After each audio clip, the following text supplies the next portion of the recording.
Hello and welcome to another episode of Lowcountry Lowdown. I'm your host, C-Town. Today, our guest is Mr. Cory Towler. Hello, hello. Hello, hello. Welcome, Cory. Appreciate you coming on today, man. Real quick, let's just go ahead and jump started. What do you do? What's your business? I run a digital marketing firm, basically just strictly in the web design space and search engine optimization. Okay, SEO, right? Mm-hmm. Tell me a little bit about that because I feel like that is a buzzword that I hear all the time and I never know what it means. Mm-hmm. So what is SEO in a way that somebody who knows nothing about it could understand? Yeah, well, first, it's not SCO. Oh, did I say SCO? No. I get this all the time where people spell it out as S with a C and then an O, but it's S with an E. Okay, SEO. Yes, and it basically stands for search engine optimization. Okay. And to break it down for you, it's basically any kind of search that you're doing in Google when you're trying to find a product, service. So, for instance, we'll use a plumber as an example. Anyone that is searching plumber Charleston, or for an HVAC company, they're looking for HVAC services. Broken AC unit needs repair. Any of those search terms, I basically help build content, optimize the website to make sure that the website it gets seen at the top of Google. Gotcha. So it's like hints for Google to find the website, kind of like leaving trails so that if you're looking up, if you don't know, John Doe HVAC, instead of just typing that in, you might say, like you said, okay, my HVAC not working, house not cooling, etc. You leave stuff like that, and that's going to help them place on Google. Mm-hmm. Yeah. So there's a few different types of keyword terms. There's like branded search. There's people searching for informational content. This could be like DIY blogs. That could be how to do something. Then there's commercial related keywords, which are people that are specifically searching for goods or services. And then people that are searching for transactional related keywords, ones that are searching to either buy a product now or they're looking to actually make a purchase upon a service. So a good way to kind of distinguish that would be something along the lines of if someone searches emergency repair or HVAC, like for instance, HVAC emergency repair, that usually insinuates that someone's looking to make a transaction sooner rather than later, just based on how the user is searching. Gotcha. Okay. That makes sense. So we'll dive in a little bit more in detail to that later. First, I want to know a little bit more about yourself. I don't think we've met before. We may have met before. We had a overlap at a former employer, but I think you had actually left right before I got there. But I know we know a lot of people who know each other. Yes. So tell me a little bit more about yourself. Are you kind of from here originally? Did you move into town? Where you come from? Born in Brandon, Florida. Okay. But I don't really consider myself being a Floridian. Sure. Grew up in Hartsville, South Carolina. Hartsville and Florence. Spent most of my life there at this point. Charleston's been my second home since I left when I left for college at Charleston to go to Charleston Southern. I came here basically to go to school for graphic design and marketing. Sweet. Yeah, I was actually born in Florence myself. So. Oh, really? Yeah. Alrighty, folks. It looks like we're having just a little bit of technical difficulties there. Sorry about that. So we're going to go ahead and jump into today's local shout out. So we'll spin our little wheel here, which I'll definitely remember to edit in this time, unlike last time. And, look, it's Mr. Jake Cummings. So, hey, shout out to Jake Cummings once again, your local mortgage man. Shout out Jake Cummings if you need to use him for any home financing services. If you need to buy a home, refinance a home, call Jake Cummings. His number is on the screen somewhere. And if you're looking to buy or sell real estate, please do check out ctownsales.com or call 843-703-9970 if you'd like to use yours truly for all your real estate buying or selling needs. Go to ctownsales.com or call 843-703-9970. Thank you much, and we'll jump back to the show now. We're back. Sorry about that, folks. My phone exploded. Anyway, so talking about Florence. Yeah, no, I was born in Florence, but we would go there all the time and visit family and stuff like that. Yeah. I still got people out there. But okay, so you were born in Florence, and then you were raised, or not, you were born in Florida, raised in Florence, and then you didn't move to Charleston until college? Yes. Yeah. Okay, gotcha. Went to So Charleston Southern. Charleston Southern University, good old Buccaneers, Commodores, what are they? Go Bucks. Go Bucks. Yeah. That was actually, I think, my first football game. Yeah, we don't have a Division I team here, so hey, Bucks will work. I think I only ever went to one football game. Yeah. While I was there. Yeah, they're a lot of fun. They're good. Had a buddy. I don't know if you happen to know Trey DeLoach by chance. I don't but think so. I was up there playing ball. But anyway, so did you go to school for this SEO web design type of stuff, or what did you go to school for initially? Graphic design and branding. So that Okay. was what I thought I was going to do. Okay. Just, I had a love for designing. I had a love for creativity, and did a lot of music back in high school. Gotcha. But then kind of wore myself out at the two previous jobs that I was at that time. Mhm. I was the intern for CSU, one of their designers, and then Jeff Cook hired me on right. as an intern, and then I became a creative director within about a year. Was there for about 5 years. Gotcha. So at what point did you kind of merge more into the SEO side of things? When I got my last job so I'd always been interested in it, and I started dabbling in it when I was at Jeff Cook. Mhm. Did a lot of his website stuff, a lot of his optimizations, but it didn't. When I got the job at Media Beast Marketing Group, I was basically pulled on as executive assistant to one of the co-owners, but my other part of my job was managing the SEO accounts. Gotcha. So I had already known a lot of what SEO was before stepping into that role, just based on prior experience. Mhm. But that's when I really started to get into the weeds and figure out what makes Google tick. Okay, so was that kind of something that was just a learned experience on site type of deal? Yeah. Okay. I mean, it took probably about 5 years of self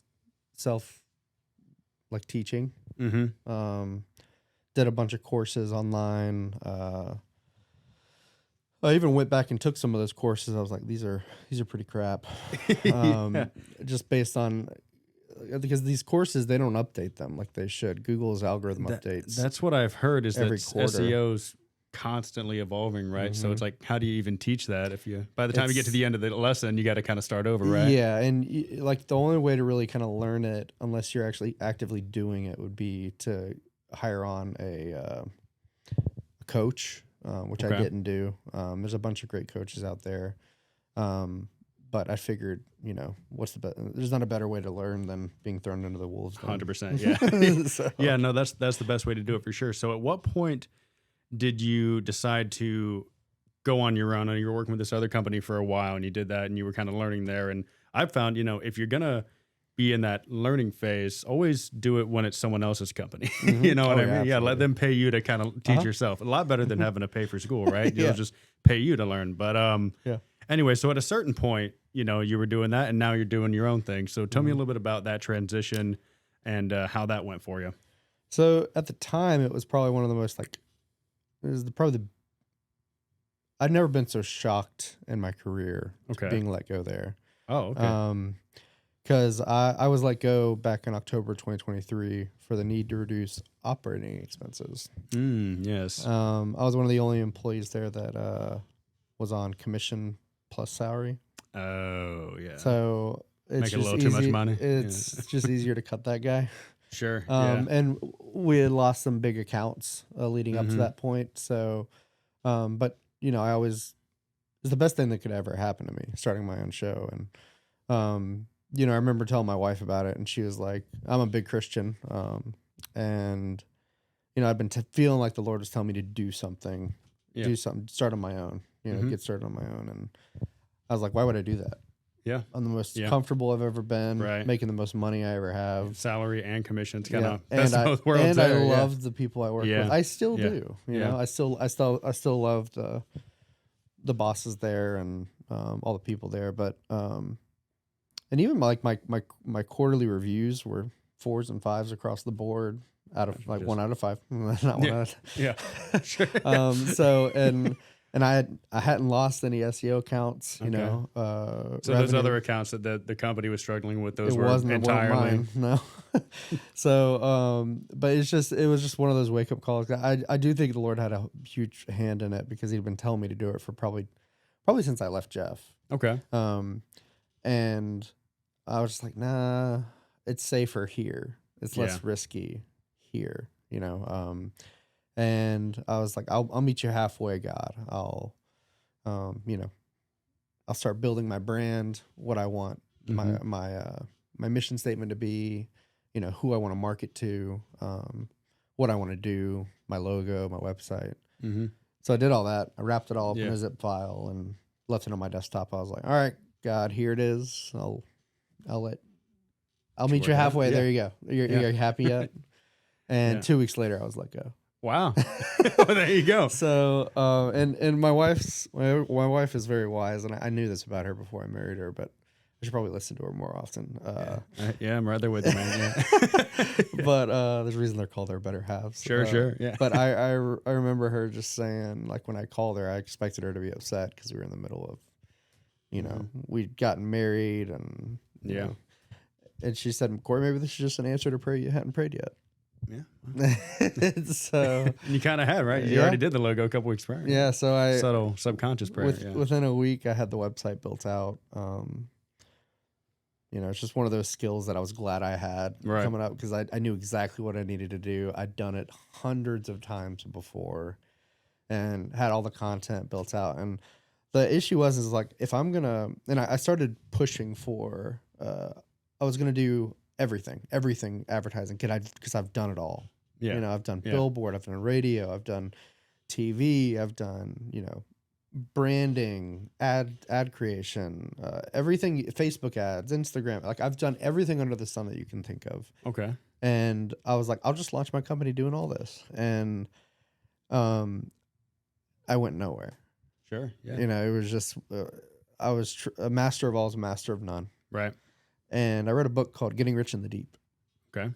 Incredible book about niching down to your target audience and being a specialized person in one specific field.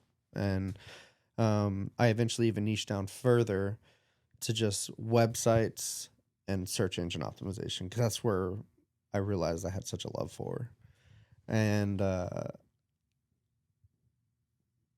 that's when I really started growing. And then I niched down even further and said, I'm only going to service small and medium-sized businesses that are in the home service industry. So HVAC, electrical, crawl spaces, fencing, some automotive dealerships. That's like the only one that is outside of that. Sort of bricks mold. Yeah.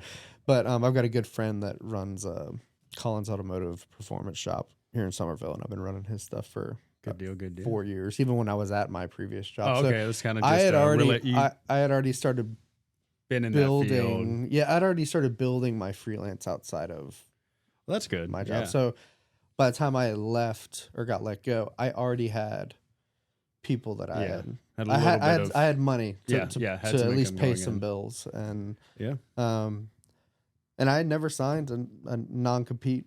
Well, so worked out.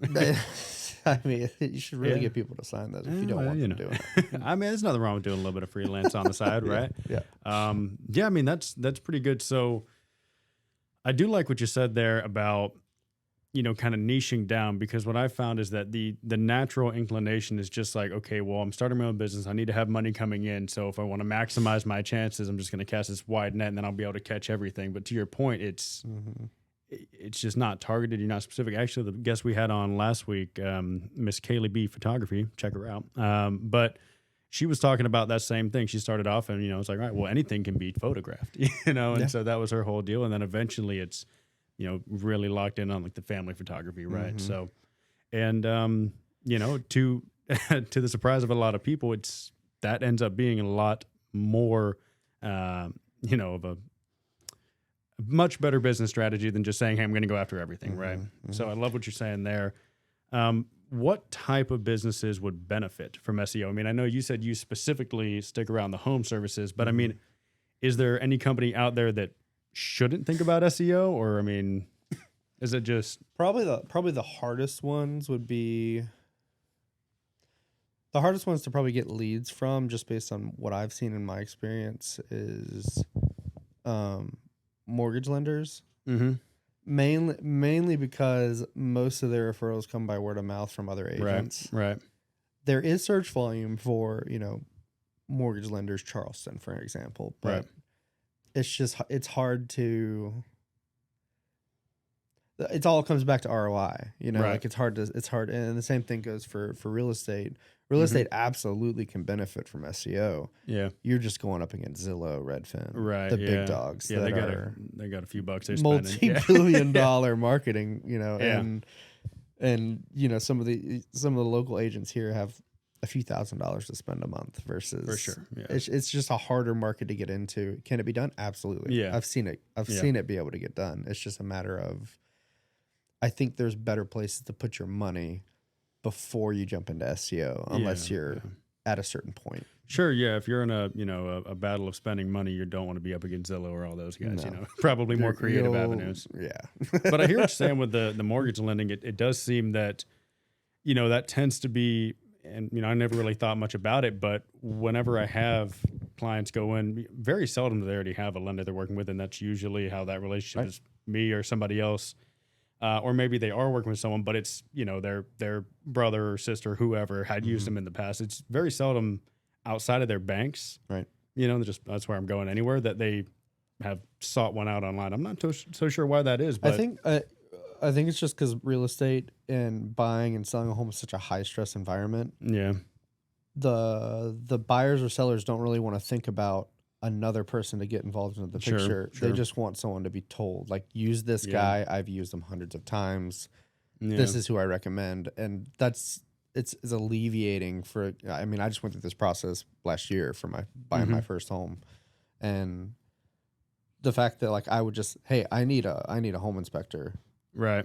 I didn't want to search for it. I just wanted my agent to say who it was, and then we get it scheduled for me. So well, and it's also such a high ticket. It's the largest purchase most people make. So I think people are like, for example, I'm not going to do extensive research on whether or not I'm going to drink Coke or Pepsi necessarily. I can be sold that pretty easily. If I look up beverage near me and either one comes up, that's fine. Right. But if you're going to spend $500,000, you may want to, I don't know, want to sit down and talk to someone about this. Who do you trust? You've been doing it. What I mean? I feel like people are more, they'll ask their friends, they'll ask their family about it.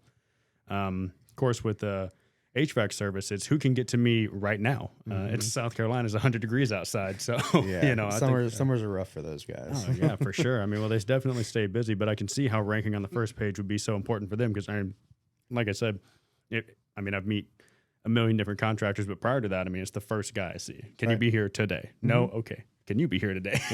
But. And there's so just some stats for you. Okay. 42% of all clicks happen on that first organic result. Wow. So if you search a term, you get those first sponsored ads, which are the Google paid ads. Right. Then you get the map packs, which is the businesses that are listed directly to the left of the maps. And then you get to the organic results most of the time. Depends on how many people are bidding on keywords. But that first organic listing is about 42% of all the clicks for that search term. Wow. And that skips the ads. Most people are skipping advertisements now because we're so tired of being advertised to. Yeah. We see sponsored. That's the first thing we skip. Right. It is still very beneficial to do Google ads. It is a piece of the pie. So it's just like SEO. Like, I have a few clients that are only doing SEO. They would definitely benefit from also doing Google ads because you'd be seen at the top with the sponsored ads, and then you'd be seen in the organic. Yeah. It also brings down pay-per-clicks cost whenever you got good SEO going behind your PPCs. Yeah. It's kind of funny you said that about the ad fatigue because I never really thought about it. But if if you look up Zillow or whatever, and you may see an ad for Zillow, and then right underneath at the top one is going to be Zillow.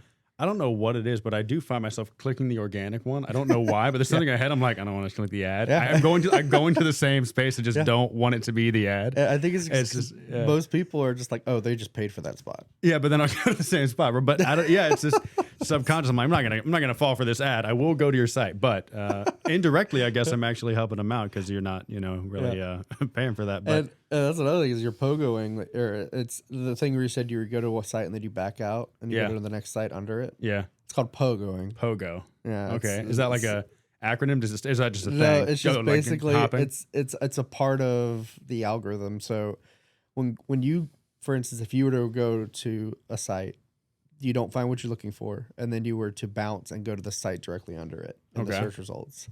That is an algorithm factor that will tell Google, oh, this user did not find what they're looking for on the first Really? position.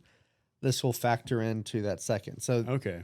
that doesn't mean that just go and spam like Pogo to your competitor's Backing sites. out of It everyone's doesn't sites. really Yeah. work like that because Google looks at IP addresses. Sure, sure. They look at over 208 different ranking factors when it comes to where you're So ranking. get a whole bunch of CPUs, a bunch of different VPNs, and then just have someone type up. Is that what SEO is? Is just spam botting everyone's account? That's a good question because I don't. I've never tested it out. Well, there's only one way to find out, Corey. You find out, let me know. Yeah, I'll let you know.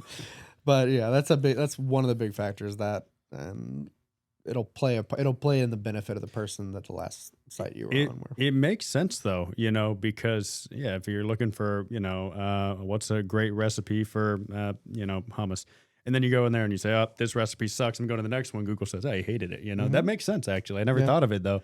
So that's kind of fascinating. So how really, I know this is the most open-ended, ignorant question you could possibly get, but like, how does it work? I mean, when you talk about SEO, I understand what the result is.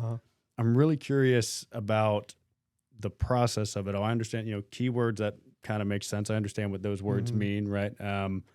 Pogo is a new thing I just learned, but so what is the average person not, understanding if I know, you're out here to, make $1 like the rest of us, but what are maybe some things, if anything, possible that, Joe Blow could go in and change about his website that could make it a little bit more competitive than that maybe right now?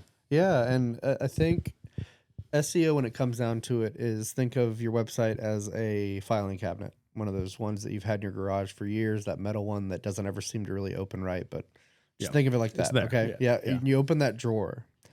Most people's websites are like that drawer where there's just a ton of papers in it. Nothing's organized. The files are not being utilized.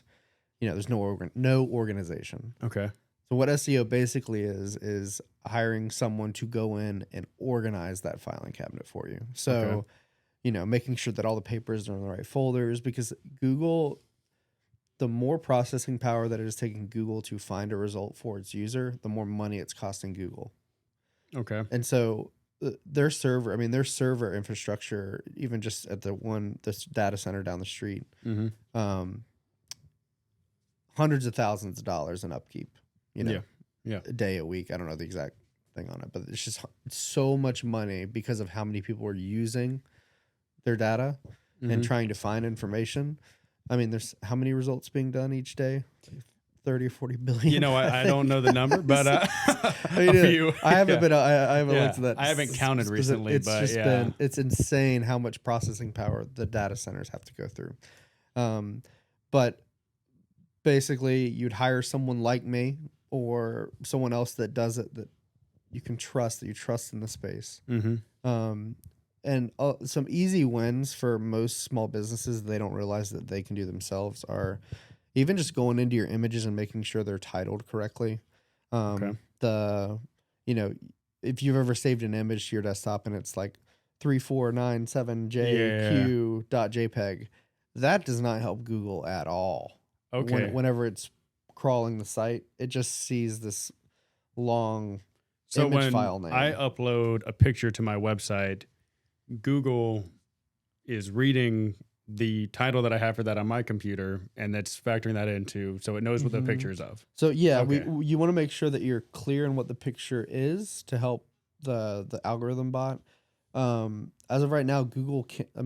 I'm sure there's a part of it that has the part to play in it being able to understand what the images are with AI and where it's going today. But it hasn't really been attributed as a main factor for that the algorithm, the bot is able to identify what the image is of. Gotcha. Okay. So it's just looking at the title rename for a it. reference. Okay. Yeah, and you don't want to obviously you want to make sure that the pictures are relevant to the topic that is covered in the paragraphs near it. So easy win, just re-upload your images, make sure they're filed, they're named appropriately and described.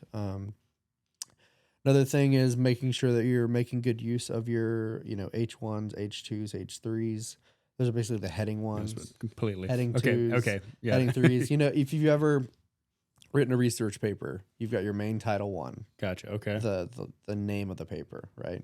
Then you've got subcategories of that paper that are it's all under that main title, but they're corresponding points to the content. It's all backing up. So Okay.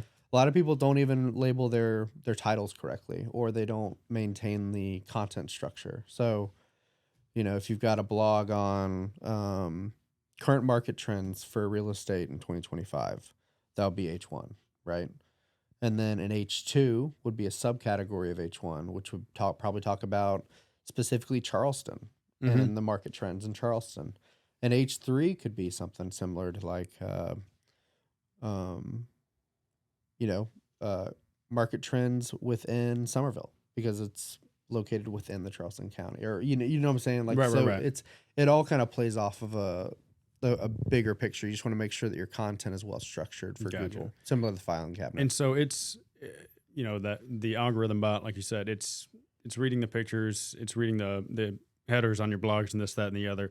Now, does quantity or amount of photos, blogs, that play a factor at all? Does that mean if you have more content on your website, is that improving anything, that it's got more content on it versus something that's more basic? Does that have any impact? Or it does, but not in the way you would probably think of it. It does. Google is really looking at. You need to look at your competitors for that. Okay. See where are my top competitors at right now? If they're at position one, I call it. I do it at my company where I build outrank strategies, to where, excuse me. Good. I'll go into the top 5 competitors of my client, and I'll look at, okay, this competitor has about this many words on this page, and has about the focus keyword is mentioned X amount of times. Okay. They've got about, 10 images on this page, and they're ranked number 1. So I put all that data together, and then I look at the other 4 competitors, and I develop an average based on all the data that I'm seeing from those competitors. That gives you a pretty good baseline of what milestones you need to hit within that content. Okay. So it's not necessarily 1,500 words on a page and 10 images equals success. It depends on where your competitors are in the grand scheme of things too. So is the algorithm allocating based on what is average for an industry? So like, for example, if it's saying, okay, well, competitor A, B, and C within XYZ field is putting, this keyword or this subject word 10 times per page on average. And so it's saying, okay, well, within this subject matter, this seems to be something that people care about. And then it may have a different designation for a different subject matter. Is it? It's not necessarily by industry. It could be, for instance, the real estate industry is very specific on users wanting to find high quality photos of homes. Okay. And really nice UX experience, user experience on the website. So that is an SEO factor for real estate, when it's not necessarily like having that same thing on an HVAC site doesn't make sense. So for HVAC companies, typically HVAC, plumbing, anyone that's coming into someone's home, a lot of those people are reading the About Us pages. Because they're like, who's coming into my house? Yes. Okay. Yeah, it's a security thing. Absolutely, 100%. So that's why whenever back in 2022, Google released the EEAT update. It basically stands for experience, expertise, authoritativeness, and trustworthiness. That was a core pillar that it put out to kind of combat all the chat GBT stuff that had been pushed out. Spam bot, all that stuff. Yeah, like when AI came out in its full force with ChatGPT,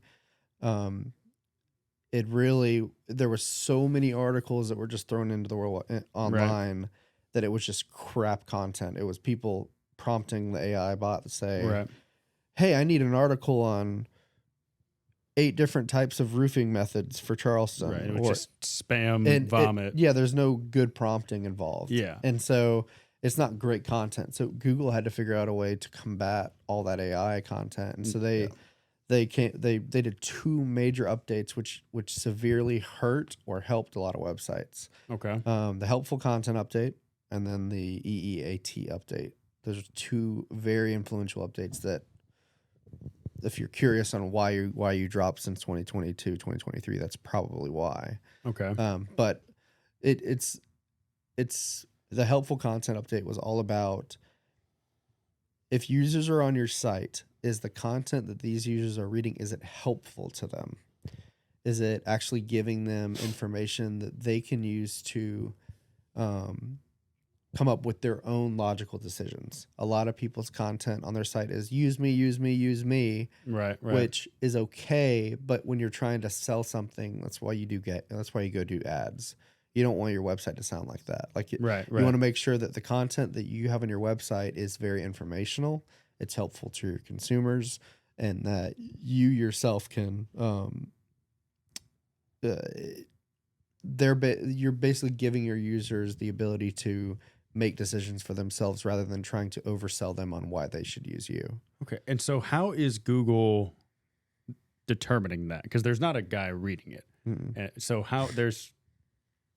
they're looking at metrics so on we're how going to the use users. AI to fight the AI, and Probably, the AI is yeah. going to read it and determine if it's.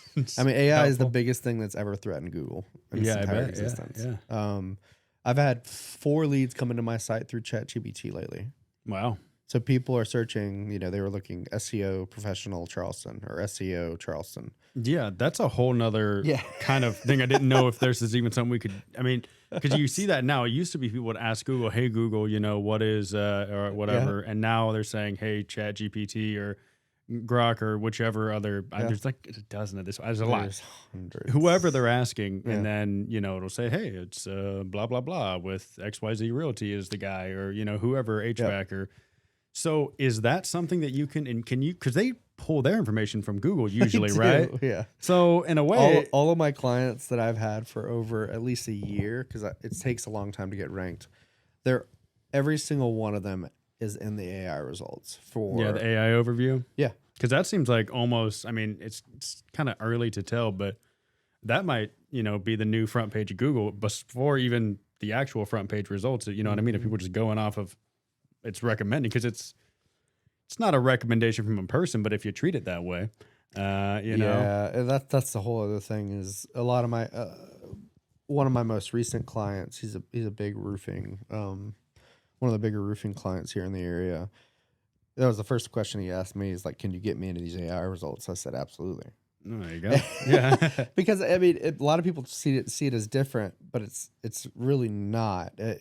If you're ranked really high in Google, you're going to get ranked really high in these AI results Right, too. because they feed off each other, right? Yeah. I mean, Grok or GPT or whatever it is. They're pulling from the same web Right, source. they're not using their own search engines. No. So, No. they use Bing. That's the secret. But they're all on Firefox. But, okay, so this is a whole another world here with AI. I mean, it's going to be different by the time we finish the pod. So, whatever you say doesn't matter. It'll change in half a second. But, I mean, there's going to be people out there like me who I'm kind of the same way with AI as I am with, avoiding the ads. I'll pass the AI on principle, but that's just because of I don't know. I don't like anything about that. But, I mean, it's nifty, but I think people forget it's a machine sometimes. I don't like that.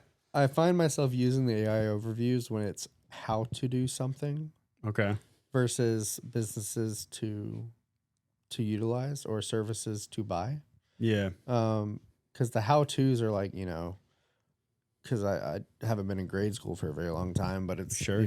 how many tablespoons are in 8 cups of water, like. Oh, yeah. I'll ask the robot that. Exactly. Yeah. And so that's just quick information that I can quickly get to. That's a calculator. That's fine. We've had that. Exactly.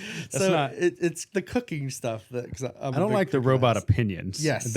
I'm like, all right, let's chill out with that stuff. If you want to tell me a unit of measurement, that's fine. You're just you're a fancier calculator at this point. You're a fancier tape measurer. Don't tell me morals. That's not what I'm into right now. On that kind of same trend of algorithms, are my Google results the same as yours? Like, does Google have? Okay, so it depends on where you're searching. So, have you ever seen when you search something, it's like Google would like access to your location? Yeah. And you always say no. It does it anyway. Yeah. Oh, yeah.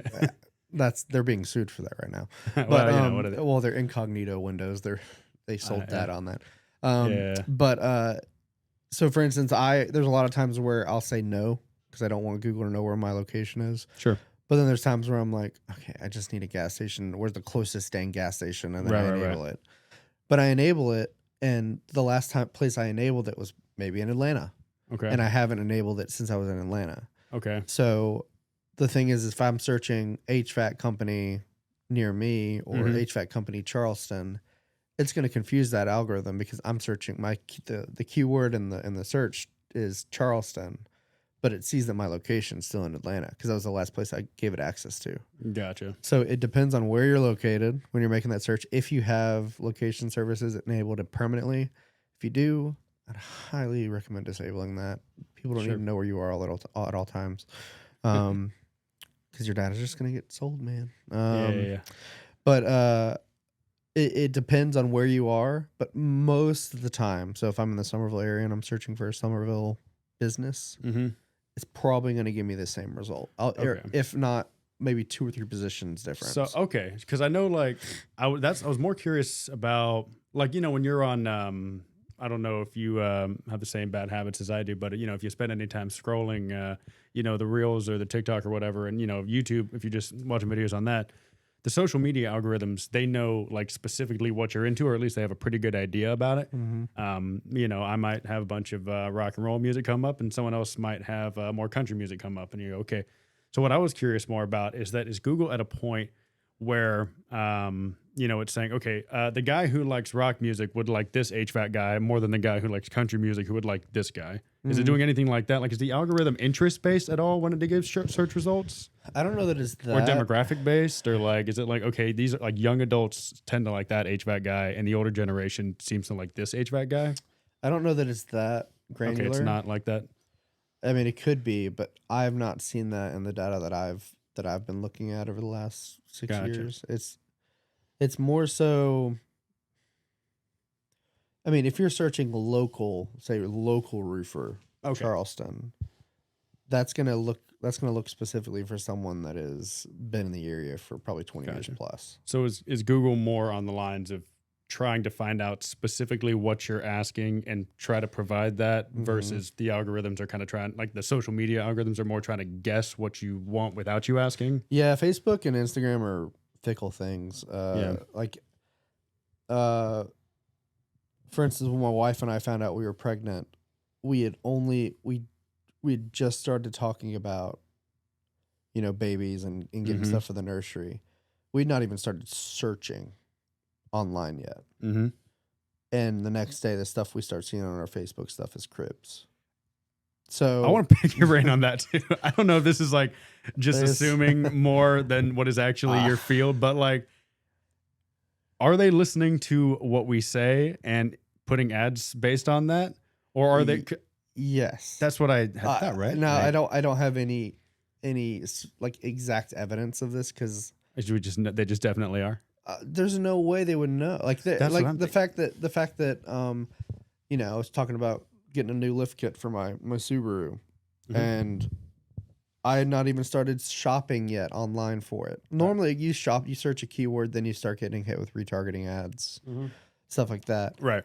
But the fact that I'd already started getting hit with it before I even started shopping it, right? There's some extreme breaches in our privacy going for sure on. Yeah, because I mean there's no way I'm like, oh Mariah, it's my wife, oh Mariah, we're out of cereal, and then it's like, hey, you want some cereal? Like there's just no way, right?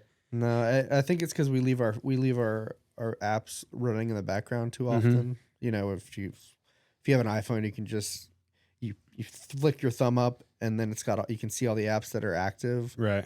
Those are just background processes. So there's no telling what data is being pulled in, recorded. Well, and when you agree to the terms and conditions, I'm not sure anyone ever read that. God. Sometimes I'll just throw it into ChatGPT and tell it to give me a summary. Is there anything here? Is there anything here that I should be concerned about? I'm a big video gamer, so there's a lot of games coming from China. China, Russia, that I'm concerned about. So I'll throw their terms of service in there before I even play the game and just see if there's anything that I need to be aware of before I even launch it. So here's something that I saw on the internet, and I'm going to ask you because you seem to know more about this. And I wouldn't, even if I did try to research it, I wouldn't. I would just research it wrong. You know what I mean? Yeah. Like, so I've heard before that, like TikTok and what is it, ByteDance? That's the parent company or whatever. I don't know. I think so. CapCut, TikTok's all the same people. Anyway, I had heard that part of the terms and conditions, they can like monitor your keystrokes. Is that complete nonsense? Do you know anything about that? Have you researched this at all? I have not, because I'm not a. You just stay away from it?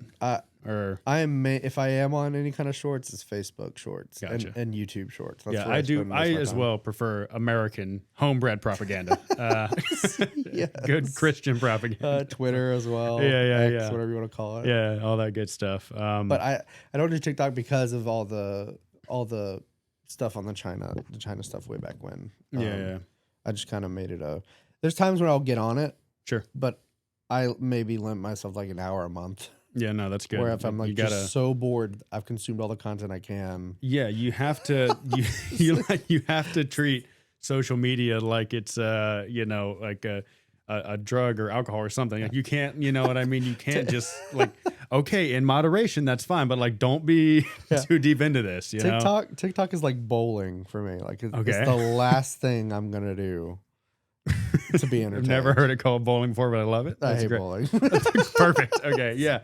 No, I've never, you know what I don't like about TikTok, man? Cause I did have it before. Cause, like how do you get any app? You know, someone like sent me something on TikTok and I'm like, I don't have it. And they're like, oh, download it. So I did. And then I had it. But, it's like, it's the amount of like even privacy breaches that they're just like telling you about, you know what I mean?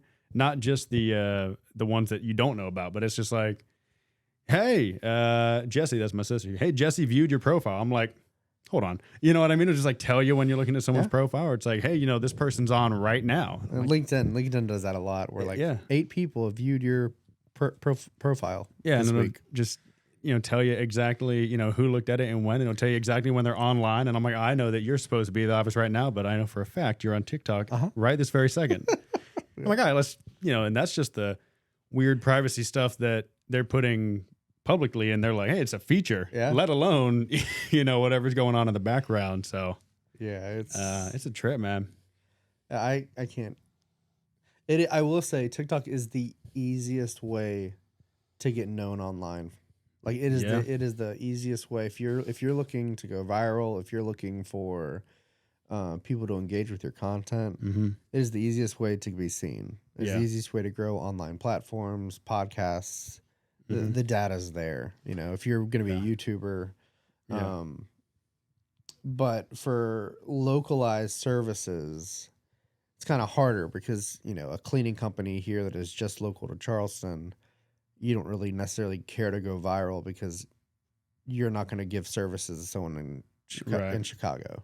You know, it's just specific to the local, and trending doesn't happen nationally. I mean, it doesn't happen locally; it happens nationally. Right. So, yeah, I have seen that. It's a kind of a interesting monetization strategy on TikTok. It's from what I understand, like like any other social media, if you get X amount of views, you get ad revenue. But it's like you get 1 million views, they give you $5, or that's exaggeration, but it's not a lot on TikTok. But they'll use TikTok to get them over to YouTube, which has much better margins on that. I don't know anything about what those are, but I've heard it all comes down to the sponsorships that you've got. So if you've got, say you've got 300,000 or 400,000 viewers on each video, sponsors will pay you a ton of money to show their products. Right. For instance, I've got a friend in my neighborhood that went viral with their kid, and they had thousands of dollars a month coming in just from diaper sponsorships. Wow. Where all they have to do is just have the diaper box on the counter as their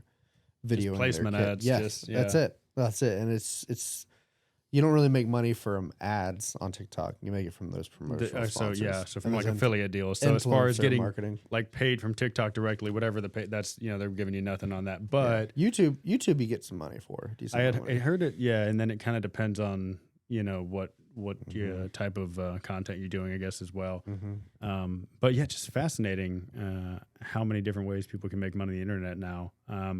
Hey, folks, going to take another quick break to do another local shout out. Spin our little wheel here. And who do we have? It is Miss Kaylee, Kaylee B Photo. Check her out.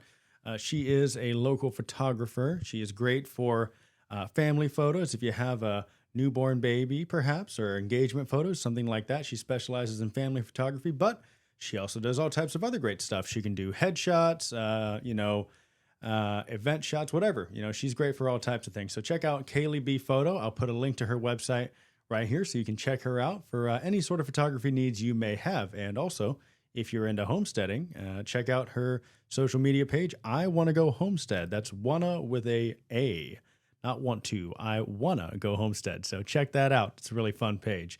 And if you're looking to buy or sell real estate, you know where to go. Please go to ctownsales.com or call 843-703-9970, and we can help you buy a house or we can help you sell a house, whichever you'd like to do. Maybe you want to do both. Hey, who knows? We can do it all. ctownsales.com or 843-703-9970.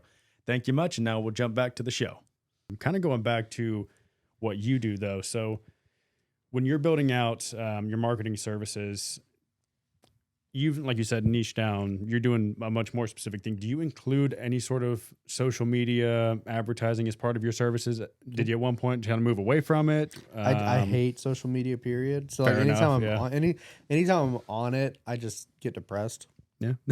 So I don't want to be a part of it. I don't want to. It is an incredible place for home services to be seen, especially locally. So I just give all my social media leads to one of my mentors. Gotcha. He's someone that I actually trust in the industry, has shown very good quality work and actual results. When I've done it, I have gotten people results. I just don't like doing it. And yeah, I want to be in a job where I can just get up and do what I love all the time versus, oh, great, I got to get in Facebook again and put these yeah, ads. that's kind of the best part about working for yourself. You don't have to do anything you don't love doing. Yeah. Just do whatever you want. Mm-hmm. So kind of going back to what you said earlier, when you said if you got someone, use someone that you trust, that you know is going to do great in SEO. You mentioned this coach that you have or you'd worked with before, something like that, who had done the social media. How does somebody, aside from listening to this podcast and using you, how does somebody determine what is a good SEO, service or not? Because, the average person does not understand. They may, like myself, kind of have a kind of a concept of what SEO is, but I couldn't look at somebody doing SEO and say, oh, he's doing a very good job here, or he's just typing something that I don't understand. Mm-hmm. How would somebody determine, hey, this is a legit, very good service that I should hire for my business, or this is just a guy who, is kind of blowing smoke and taking money? First, I would look at where they're ranked, where their website is ranked in the grand scheme of things. I think if you that's fair. Yeah. If you search SEO Charleston and they're not at the number one spot, then, or at least in the top three, I think top three is a good. Mm-hmm. If they're not in those top three spots, they're not really, if they're not there. Oh yeah, that's fair. So I mean, if you search SEO Charleston, I'll be at the number one spot, and I have been for the last year. It took a year of work to get there, so I think that's number one. Two, I'm sure a lot of you guys get spammed with these, backlink marketing hub companies from India. Just if you read their emails and see more than 2 grammatical errors, just don't. Yeah. Three, I would say if they're charging anything less than $500, they are going to be stealing your money and doing nothing with your website. Yeah. There's an amount, like you get what you pay for. 100%. And if anyone's saying, you only pay $500 a month, yes, that sounds like a great deal for something that you need, but there's a reason I won't take on any accounts under like $1,500 a month, because I know it's going to take 10 to 15 hours of work each month to get your site to where it's going to be seen. And I'm not going to sell my services short. I know the ROI that I bring my customers, and there's a reason they've been with me for, 2-3+ years, so. Yeah. Well, it's funny you should say that, man, because I've been in the business world, entrepreneurial world. Love even before I started the podcast, I would always talk to other small business owners. You have to find one that just hates money. You know, they all like money, and so when you find something that says, "Oh, I'm just gonna, do this for this incredibly low rate," there's always, I say this a lot. If somebody is undercutting the market, that's because that's what they're bringing to the table. It's not that they don't want to get more money. It's that, hey, this is where my assets lie. This is where my value lies. I'm the cheapest option. That's not gonna align with the best value or the best option at all. It's like we get the spam calls in real estate, man. Because it's any small business. It's like you got to market yourself, you got to put yourself out there. So what do? We put our number all over the internet, and then we're the most accessible people on the planet, and everyone's got to call up and say, oh yeah, you got this great thing, and it's gonna only cost you X amount of dollars a month, and we're gonna guarantee all these leads and And I'm like, I know what I'm paying for everyone else. And if you were a little bit, more affordable, because maybe you're not a household name, and there is, in real estate, you do, certain lead generation services, you do pay a premium just because it's verifiable and it's not a scam. But, if you're 1/20th of the price, I'm almost like, God forbid it was actually someone who's just giving me a great deal, because I'll never hire you. I just don't trust it at that point. And I give it, like, for instance, my normal rates are like $2,000 a month. Okay. But if you're a new client of mine, I take off $500 each month for those first 6 months to prove like what I'm going to do for you and show you those results from beginning to end. And how long does it take to see results? Because I know this is not like a PPC ad we talked about earlier. That's okay. It takes a while to optimize, or however that works. I don't know how that works. But I know it takes a minute, but it's, you spend the money, the ad's out there, they click on the ad, it happens pretty fast. Yep. When you're talking about an organic, so I'm certain it's not an immediate process. So what is a realistic turnaround on that? Again, it depends answer. Okay. But say you're brand new website, you're probably looking at 8 to 12 months. If you're an established website that's been around for a while, that has maybe dabbled in SEO in the past, has a decent amount of content, decent amount of pages on the website, you can probably see results from someone that knows what they're doing within 3 to 4 months. You'll begin to see that graph, or they should be sending you reporting. That's the other thing. If they're not going to give you any kind of reporting run, but within 3 to 4 months, if you've been an established site, say for maybe 4 to 5 years, then you've got a certain amount of topical authority on the subject matter. So, for instance, I would be able to put your domain in my software. I've got a software called SEMrush. Okay. And I can look at what keywords your website is currently ranked for, where your website's ranking in the grand scheme of things, how many estimated visits you're getting. And then we can look at Google Analytics and get a little bit more details. But gotcha. In the grand scheme of things, typically brand new website, never had a website before, 8 to 12 months of work. It's a huge investment. And I don't recommend doing SEO right when you start out the gate. I don't. Okay. You could be using social media marketing, Google ads to get more money in the door. I know it could probably be, I'm going to tell you how it is, not because I want to make money. Even when we were talking the other day, I wasn't going to bring it up unless you did, because I didn't know if, but I'm glad you did, because I wanted to talk about it. But I called the guy up and I was like, listen, I'm trying to outrank all these other real estate sites. And he said, that's going to be $1 billion, and it's not my forte anyway. So he was very honest. I know that real estate SEO costs a lot more than most people. And frankly, he could have charged me that, because I was under the impression that real estate costs a lot more. Yeah. But he said, it's even more than you thought it would be, and I'm not going to do it, because that's not what I do. So thank you for being a good guy. You were. I'm not in the business of taking people's money. But that's not to rant a little bit, but that's the difference that I want to point out between a good, and I see it so much more often with small business, local business than, the big box type of guys, but sometimes there's local scumbags too. But the difference between a good businessman and just some con man, it's not that you're going to undercut your value. Like you were saying, you're not going to be the guy that's going to, I'll do it for $200 a month because I'm a good guy. No, you're going to charge what you're worth, but that. Mhm. You know, you're not Yeah. going to sit here and you're not going to pull one over on someone. So it's not that you're running a charity and I'm going to do everyone's websites for $100 a month. And, you know, God forbid, I have to pay a mortgage payment or, you know, an electric bill. Yeah. But you're also not in the business of taking any money someone's ready to throw your way. You know, you're going to have an honest conversation Yeah. about it. And So I think shout out expectations need to Cory. be set at the very beginning, because I have one client that is spending $500 a month with me, but I made it very clear what my recommendations were. And I told him, I was like, it's going to take much longer to rank with a $500 budget, because that means I'm only maybe putting 1 or 2 blogs on his site a month, and that's it. Okay. I'm not optimizing his You're still website. setting honest expectations. Yeah, that's the thing, is I was like, I'm not doing any of the other stuff, but as long as you understand this. And he's like, I do. And I said, it'll probably take at least 2 years to start to rank, Okay. because it's all about time, how much time you're putting into the website. Right. So as long as he understood that, and he didn't take no for an answer. He was like, I want to do this I have still. only 500. Yes. And I want you. Yes. And I Fair. want to at least That's start fair. putting stuff toward it. Then let's talk about it. But don't expect me to give you the Right, moon it's and not gonna- stars yeah. for Now, 500.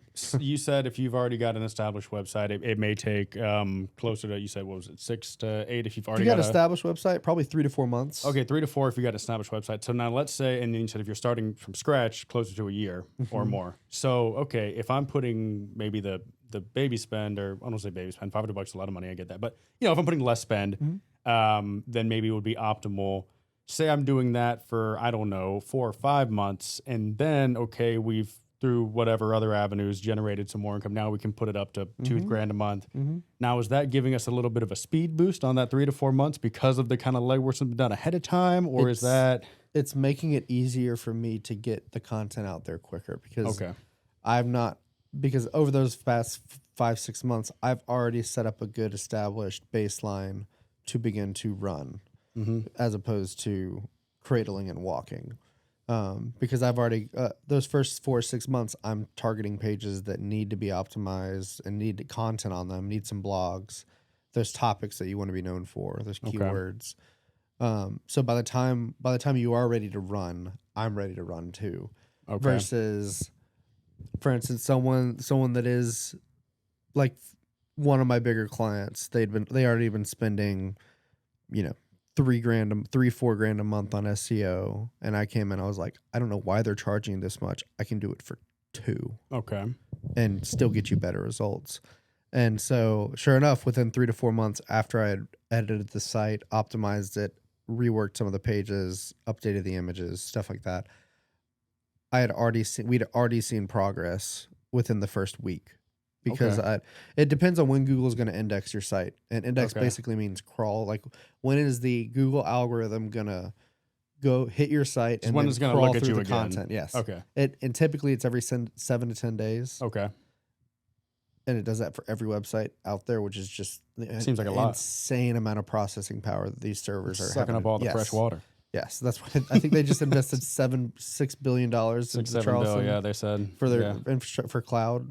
Yeah. Something Like that. Yeah, I don't know how it works. I haven't They're read spending the some full money. article yet.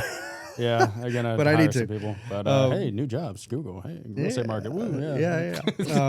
So it definitely will help, but I just want everyone to understand the expectations that are there. And then I've got consulting services aside as well, to where, you know, if you really believe you can do this, you can build all the content on your own. You know, I'll meet with you once a month. I'll review the content that you're writing. I'll optimize it, and then you post it.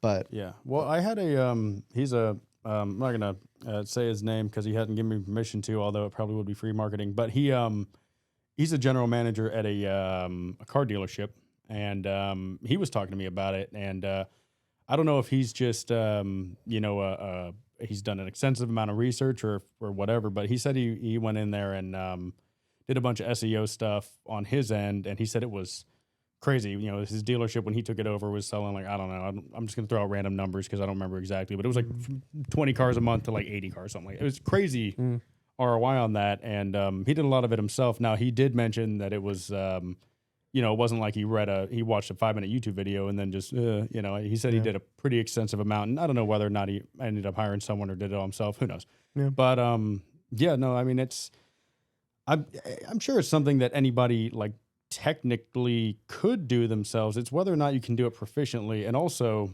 like there's 24 hours in a day. Mhm. At a certain point, you should sleep. At a certain point, you should eat. At a certain point, you should, hug your kids, Yeah. kiss your wife, all these things. So, I think that's kind of one of the things that as entrepreneurs we get it in our head because we are taking this route where, okay, I'm starting my own business, I'm doing my own thing, like I'm gonna be the guy. Know what you do. Mhm. Like if you're gonna be a roofer, you're not expected to be an SEO expert. You know Right. what I mean? And if you're taking a lot of time doing that, where is that time coming from? What are you taking it away from? And at what point, I'm sure your consultation services can provide an edge, but at what point does it just make more sense to just hire you, Yeah. or whatever. But here's a question I had as well. Actually, a few. I've got a bunch of questions on this. If you need to go, just let me know. But I'll take 7 hours of your day here. I'm very interested in this topic. You didn't know you just gave me a free We'll have to consultation. come back for part 2. The sequel. Yeah, but so let's say, let's like getting a car up to speed, right? So it's going to take more fuel to go from 0 to 60 than it is to just stay at 60. So is it like, okay, let's say I do, full blast, optimize it for 12 months. Is it something where I could reasonably kind of like scale down the effort to kind of hold the spot? Or is it something that we need to like stay on full blast to keep our rank? It depends. It depends. Fair. You're gonna hear that a lot when it comes to SEO because it's so different. It's this answer is again to your competitors. So if you've got a lot of given how insane your industry is, Right. you've got to keep it pedal to the Yeah, metal yeah. the entire time.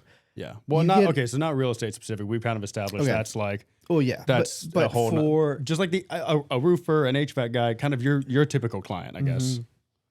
Or just roofers, yes. contractor or something like that. HVAC, yes, but there are. I'm trying to think of a good example. For instance, I have a client that's dog training. It is a very niche market. There's not a lot of companies out here that do it. Okay.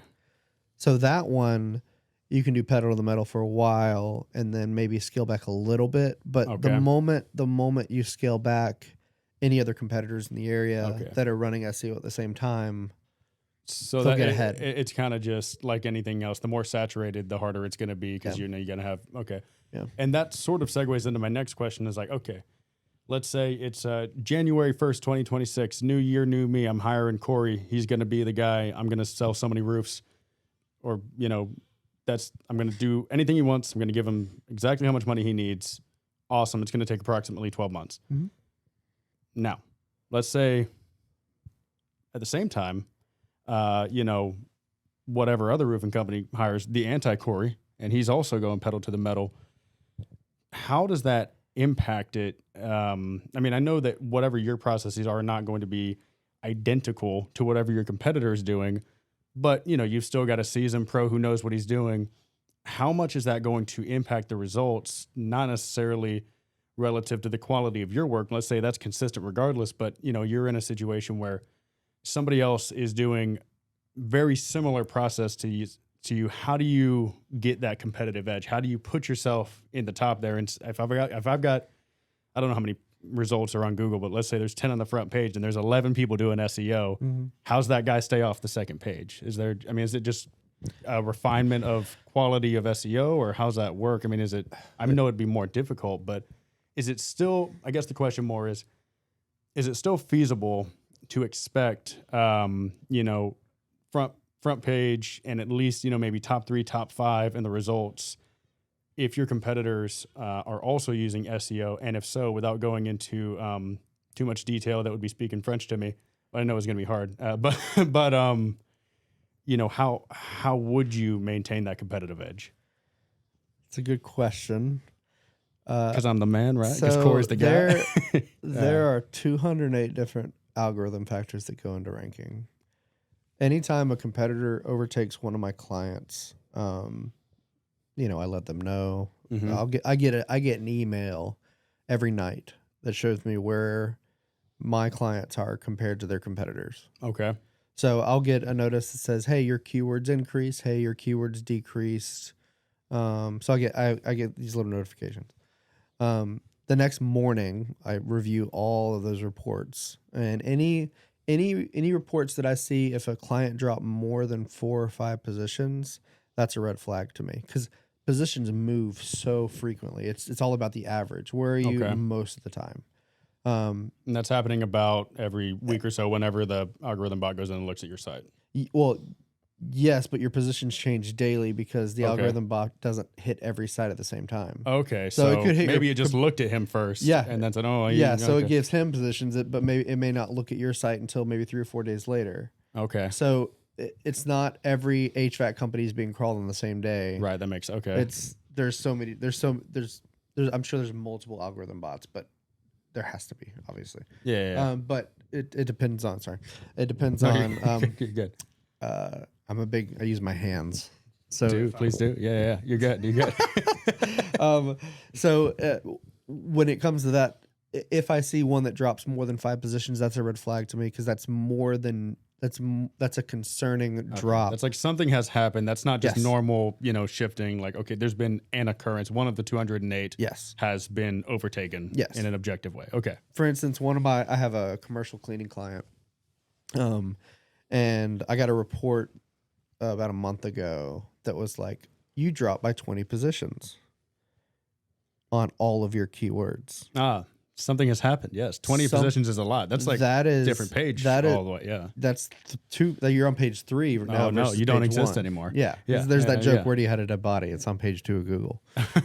Okay.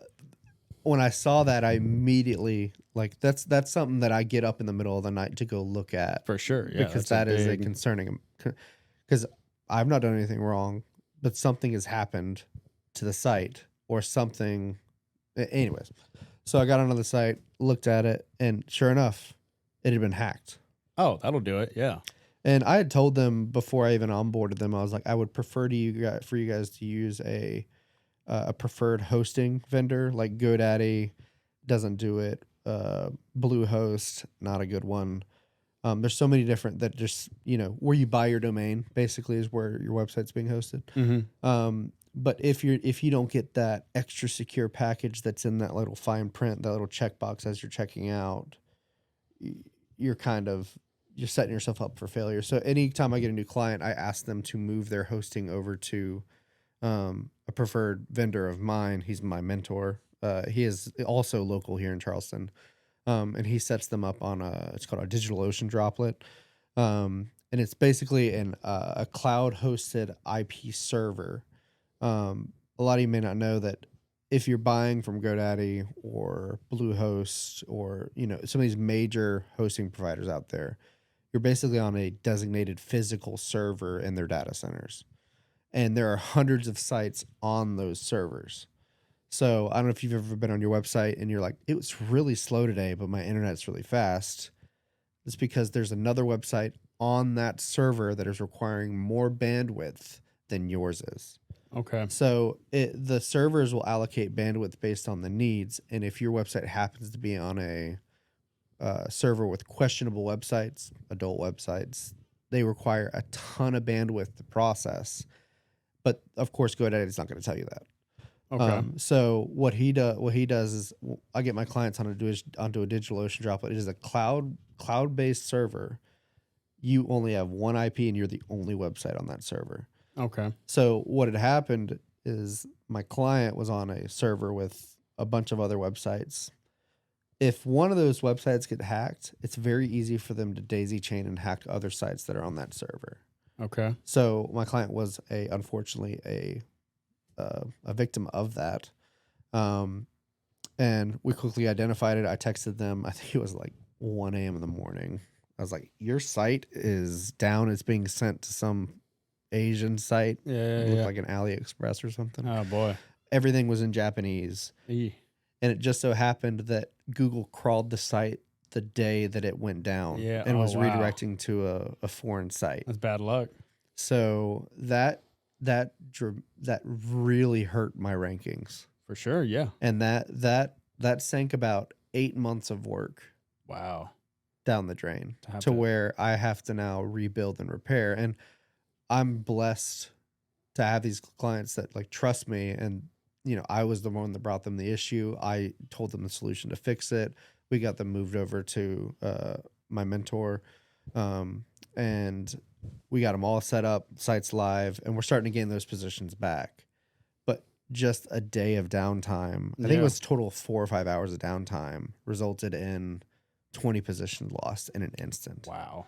So it's just, there's that server hosting is a whole other thing that I don't do, but I'd rather hire someone and have someone in my pocket that I do trust, that I will send that business to, because I know he has it. I mean, For sure. if the websites ever go down, he gets a text and an email within a minute of it going down, and he's got his whole team on it to get it back up before.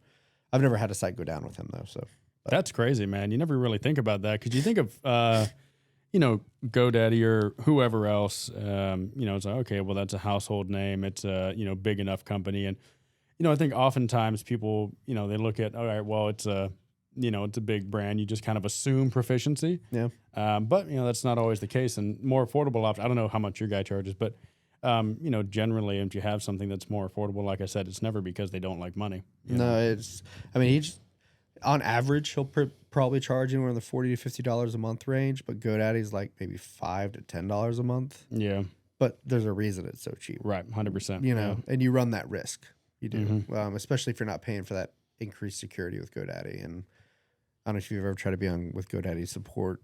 It's a when I was building out my website a while ago, way back when, we had talked to a bunch of different people, and one of my things is this is probably part of the reason I end up using so many local guys, is just because I do have questions, and national and international companies just like, if they even have a customer service department. A lot of the time these days they don't. They just have whatever chat bot, and if it can't figure it out, it's like, it's crazy or whatever. Yeah. If you get someone on the phone there, they may or may not even be semi-aware of the service. A lot of the times they're just kind of trained to answer frequently asked questions. They don't really have an understanding of it. So, but they weren't particularly great. I ended up going, I think I have my domain with Google. Tell me if that's a bad idea or not.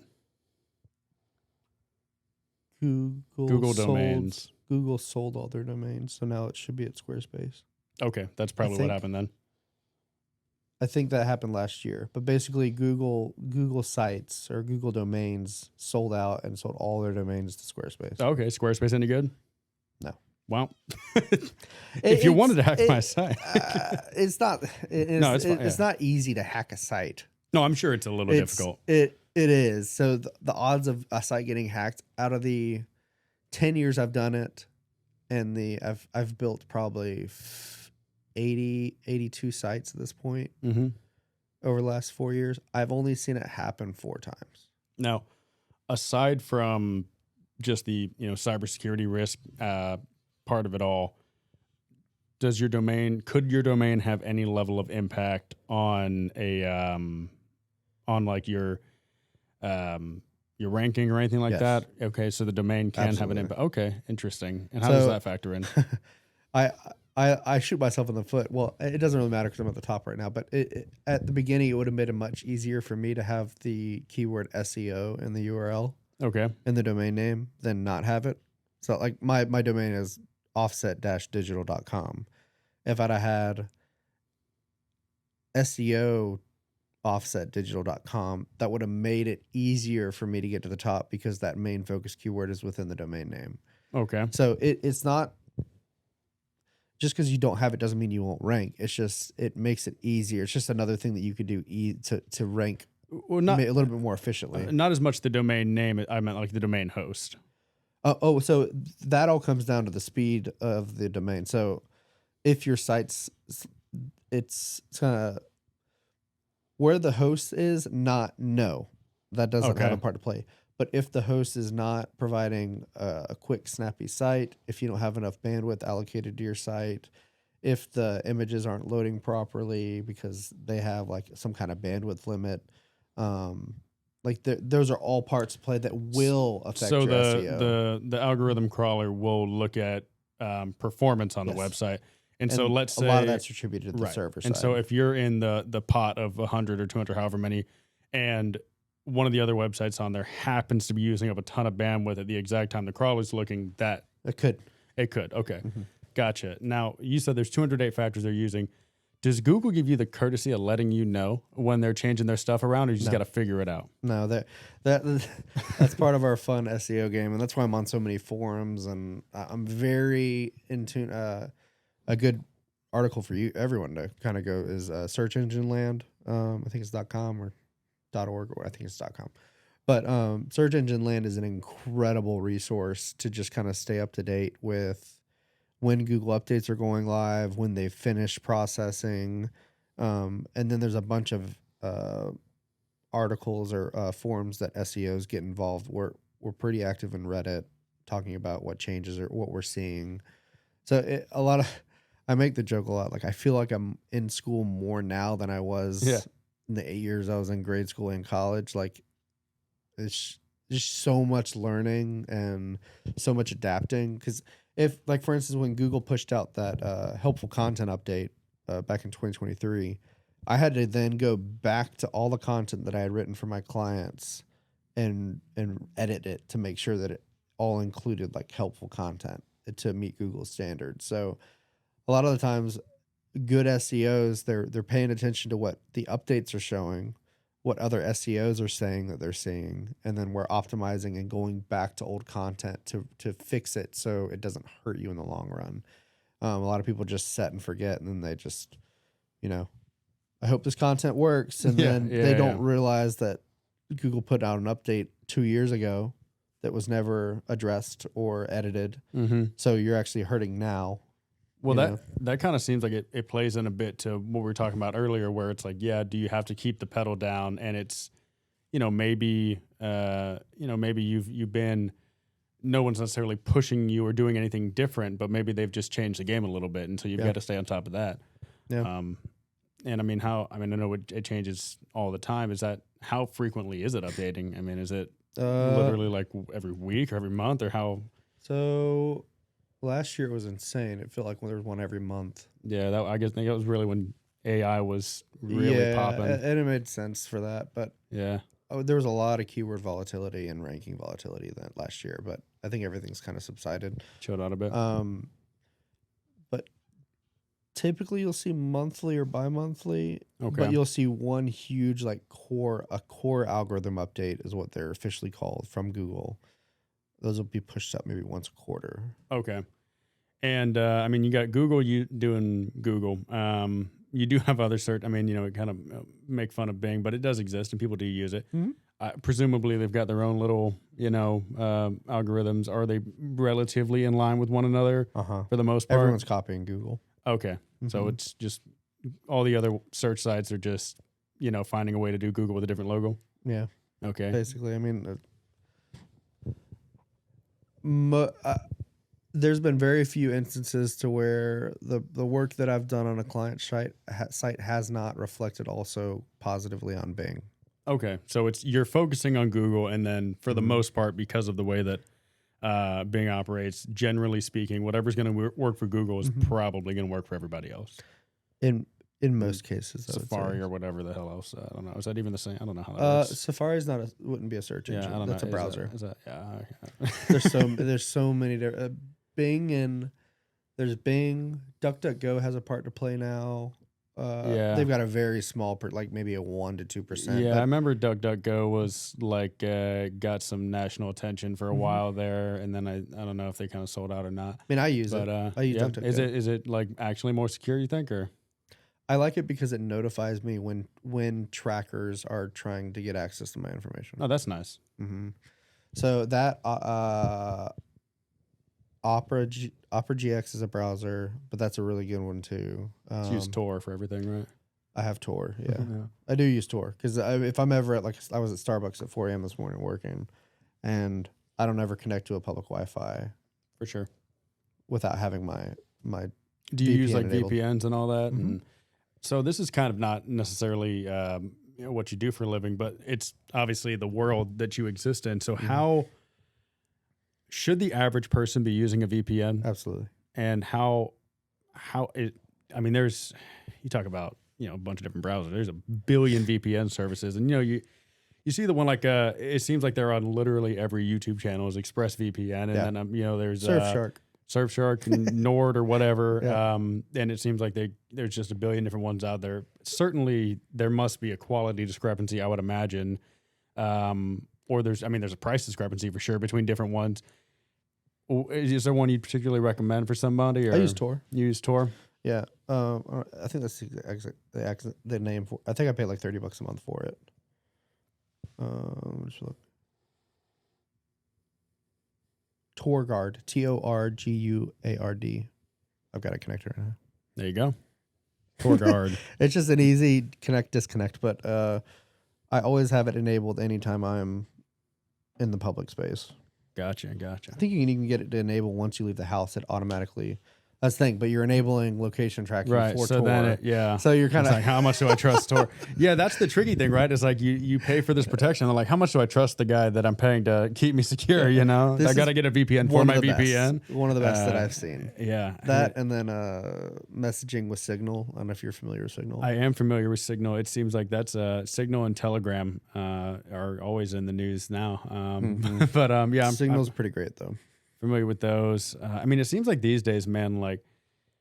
Look, if you're getting robbed, it's almost never at gunpoint anymore. You know what I mean? It's just so much. And I think the trouble with cyber crime is, how do you stop that guy? Because, if it's a crazy, mega high stakes, high level, type of breach, presumably, I don't know, FBI or CIA or somebody's going to get on it. But like if someone, scams you into buying like $200 in gift cards, they're not deploying the CIA on them. You know what I mean? They're not. They're just like, oh, well, he's in another country. Sorry. It's almost like these guys, I don't want to say it's not possible to prevent it from happening to you, but as far as like persecuting them, no one's going to a foreign nation because that guy got your credit card information. You know what I mean? That's just like how you got to cancel that card and get a new one. Yeah. He's in, Kyrgyzstan, so just let him do his thing. So it's kind of the most secure way to do crime, I guess. But I watch a lot of the YouTube videos on scammers getting scammed and stuff. Yes, great there content. There is a vigilante community that's out there messing with them. It's very fun to watch. But the the whatever law enforcement we have locally is not. I don't think they're really doing a whole lot about. I don't know how they could. I will say, since I started using like a VPN, my spam calls have probably gone down about 50% since last year. Sounds very nice. So like where I was getting calls last year at this time, it was almost 2 or 3 a day, 3 or 4 a day almost. Wow. I'm getting maybe like probably even more so, probably 80% because I'm getting maybe one a week. Wow. Yeah. And I'm not using any kind of like call blockers. Like I can't because I need, if anyone that I don't know if someone actually needs to get in contact with me, I can't call screen them. Yeah, no, that's like in real estate, I pick up the phone just about every time. And if it's like, oh, well, maybe it's, sometimes it is. And sometimes it's, some fellow who's trying to sell me car insurance or my warranty expired or whatever. Called about your car's extended warranty. I tell you what, man, if these guys get jobs, they'd be billionaires with as hard as they work. Because how many F off click they've got to get 1,000 of those a day, but you got to give them persistence. Yeah. Because these guys are going. Yeah. Anytime I get one, I'm just like, Domino's. This isn't Cory with Offset. Domino, you want a medium pepperoni? Yeah. You redirect the call to another one. Yeah. Get them at each other. Yeah. Because a lot of these scam services are not allowed to hang up. Yeah, they're just like, they got the guy cracking the whip behind them. Yeah, they have to stay on the call until the call is ended. So sometimes I'll even answer the phone and then just leave it on in the kitchen for about an hour. Yeah, just to waste their time so they're not skimming someone. There was one that I was driving back from some showing out in the country, and I was in the car for like 45 minutes. He called me, and I kept him on the phone for about 45 minutes, just kind of jawing. It was one of those, like we're gonna get is like a free vacation. You've won like a all expenses paid like type of, you know what I mean? Yeah. And I'm like, so you're telling me I've got for free? And he goes, yes. We just need to verify. Of course, you have to pay the. I think his deal was you got a free hotel visit and free cruise or whatever. But for the hotel, they got to have your credit card for incidentals in case you trash the Oh, I room. bet And they I was do. like, oh, okay, no, that makes sense for sure. So where's this And then we need hotel? social security number just to Right, verify just your in case, identity. right, to make Your sure. identity. Top 10 favorite scam calls was someone saying they were calling from border security, and they go, "Hello, is this Chandler Townsend?" And I go, "Sure is." And they go, "This is the border," and I'm like, "The border, calling me?" They go, "Yes." Are you still at And they said my address. I guess I had that, and I'm like, "Yeah," and which it's just public tax records, but. And they go, "Oh, great. Okay. Hey, listen, we seized a package for you at the border. It had $50,000 cash and 2 kilos of cocaine." And I'm like, "That's crazy." And they go, "Listen, we don't think you did this, but we need to verify because if that was for you, we're gonna come arrest you." And I was like, "That's wild." And he's like, "Yeah, no, I need to like verify your social. I need to know who you are to like verify. I don't know how verifying my identity would exonerate me from having like 50 grand and a bunch of coke shipped to my house." It doesn't. Yeah, it turns out, guys, if you're ever shipping massive amounts of cash and drugs across the border, if you just make sure they know you're an American, it's not a crime anymore. But because props for the the effort, because I was like, "Yeah, look, man, I'm not gonna give you that." And he's like, "Sir, the FBI are gonna come to your house." And I'm just like, "Send them to you." But that was creative, though. That was the only time I ever got it, and I haven't gotten it since. And for the record, the FBI did not show up. Didn't ever get my coke, so that's a shame. But ordered it, never got it. But yeah, it's very seldom that you get a delivery of cash and drugs. Normally, the money's going out and the drugs are coming in. Yeah. But I guess I was somehow I'd placed an order for drugs. Maybe they gave me a refund on my past order. I'm not sure the logic train. Yeah. But that was a creative one. I got to give them that. One. Yeah, credit for your next order. I was like, "What in the world? These guys are just cooking it up." But I guess you got to change it up because there's the extended warranty's played out at this point. Yeah. You got to have some new creative ones. They're trying to be creative with the sales calls, though. I'm getting them pretty often now. They've like, I feel like when one person changes the script and it works, everyone else copies that script. For sure, yeah. So like I got. Oh, they one probably the got their other own day. little forums, and I got one the other day. It's like, "Is this Cory?" And it's a real person. Sounds Yeah. American. So I'm like, "Yes, Mm-hmm. a lead." Hey. But then they're like, "I just want to let you know this is a cold call, Oh, okay. and I just want to be honest with you. All right. Are you okay. willing to give me just 30 seconds of your time?" That's exactly how cold callers that are. And just, it works. It's solid. That's solid. It works for me. Well, it doesn't work anymore because then I got Yeah. it like 5 or 6 times Yeah. the next month. You But should pitch it them your did. SEO I services. gave him like it ended up being like a 10-minute conversation, and I enjoyed it, like learning about the business. But You should pitch them yourself. Say, "Look, and you guys got to stop with the cold call. I'm going to have the clients come to you. Let me work on your website. turn this around. Listen, I will not accept Visa cards, but if you could just give me your routing and account number."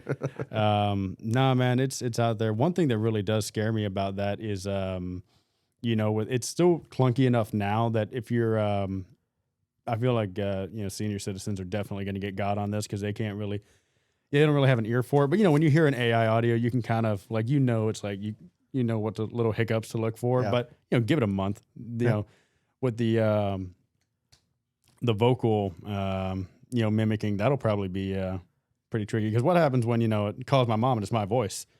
And now, you know what I mean? Yeah. That's so, with way AI is going, that's more concerning to me. I'm not worried about a guy doing, but if you can have, particularly I'm doing these podcasts, you could just, tell the AI to listen to my voice enough and then they can start calling people. That's one of the biggest reasons I haven't really dove into too much podcasting or now video. you're exposed, Cory. And that's the other thing is like I was pretty hidden up until I bought that house earlier this year. Mm-hmm.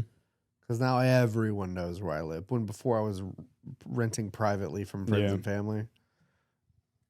Ugh, everyone knows. So like not even leases. You were just like, Oh yeah, never. I hadn't been in an official lease in any capacity since college. So I went off the radar. there you And go. then that combined with my VPNs and Didn't exist. Yeah. I mean, I'm pretty vocal on Facebook and whatnot, so people can still see that. But aside from that, they didn't know where I lived, but now they know. Yeah. Yeah. It's hard to stay anonymous in this world, man. It's You know, I'm just waiting for him to, make it a crime. That's my long-term retirement goal. As soon as I, whenever that may be, if I ever decide to retire, it's, radio silence, no electronics. I'm going to Yeah. stare at trees till I die. But I'm wondering, I wonder if that'll even be legal at that point. Like Probably not. you gotta have a license to drive a car. You might have to have some sort of whatever to be a live citizen. I don't know, but little tinfoil hat stuff. Who knows? I don't know. Gotta- Some of the I'm even seeing 20 years down the road it'll be illegal to drive a car and everything's going to have to be. It's a liability, right? Mm-hmm. Yeah, it's with the self-driving cars, you have a 0.001 mortality rate, and human drivers are just as too dangerous, brother. Yeah, we have too many distractions. Mm-hmm. Yeah. So that's concerning to me. But at the same time, like I can understand the data's there. It is unfortunate when it is objectively correct, but you hate it anyway. Oh yeah, 100%. It's like it is like self-driving cars can be a liability, but only because there's humans on the road. Yeah. If they all talk to each other, like a hive mentality, it would be way safer. Mm-hmm. But I don't like it. Me neither. I mean, it goes for SEO. It goes for SEO and Google. There's nothing more I hate than Google. Okay, but Corporations. yeah, like I can't stand it. I'm all for small business. Like I hate that I have to align with what this corporate company is putting out in order to make them successful. Yeah, I cannot stand it. yeah. But it's It's the way of the world, man. it's what I have to work with. Mm-hmm. And there's you can't argue with the data that people are Googling multiple times a day. Yeah. It's just No, I mean, at least it's, I can be a little piece of maybe sure. fixing that or helping. Yeah, or at least kind of sort of control the process to some level, or at least maneuver within it and understand it. And that's the thing. Like even when I meet with some of my prospects, like I tell them at the end of the call, even at the beginning of the call, I say, my goal for this meeting is to make sure that you feel more confident at the end of this call than you did before you had even met me. I want you to understand the steps that you need to take to make your business successful. I don't care if you use me or not. Right. Like, I'm grateful for the opportunity to learn about you, to meet you. And if you end up using me, great. If not, that's okay, because you have to do what's best for your business with what your budget allows for.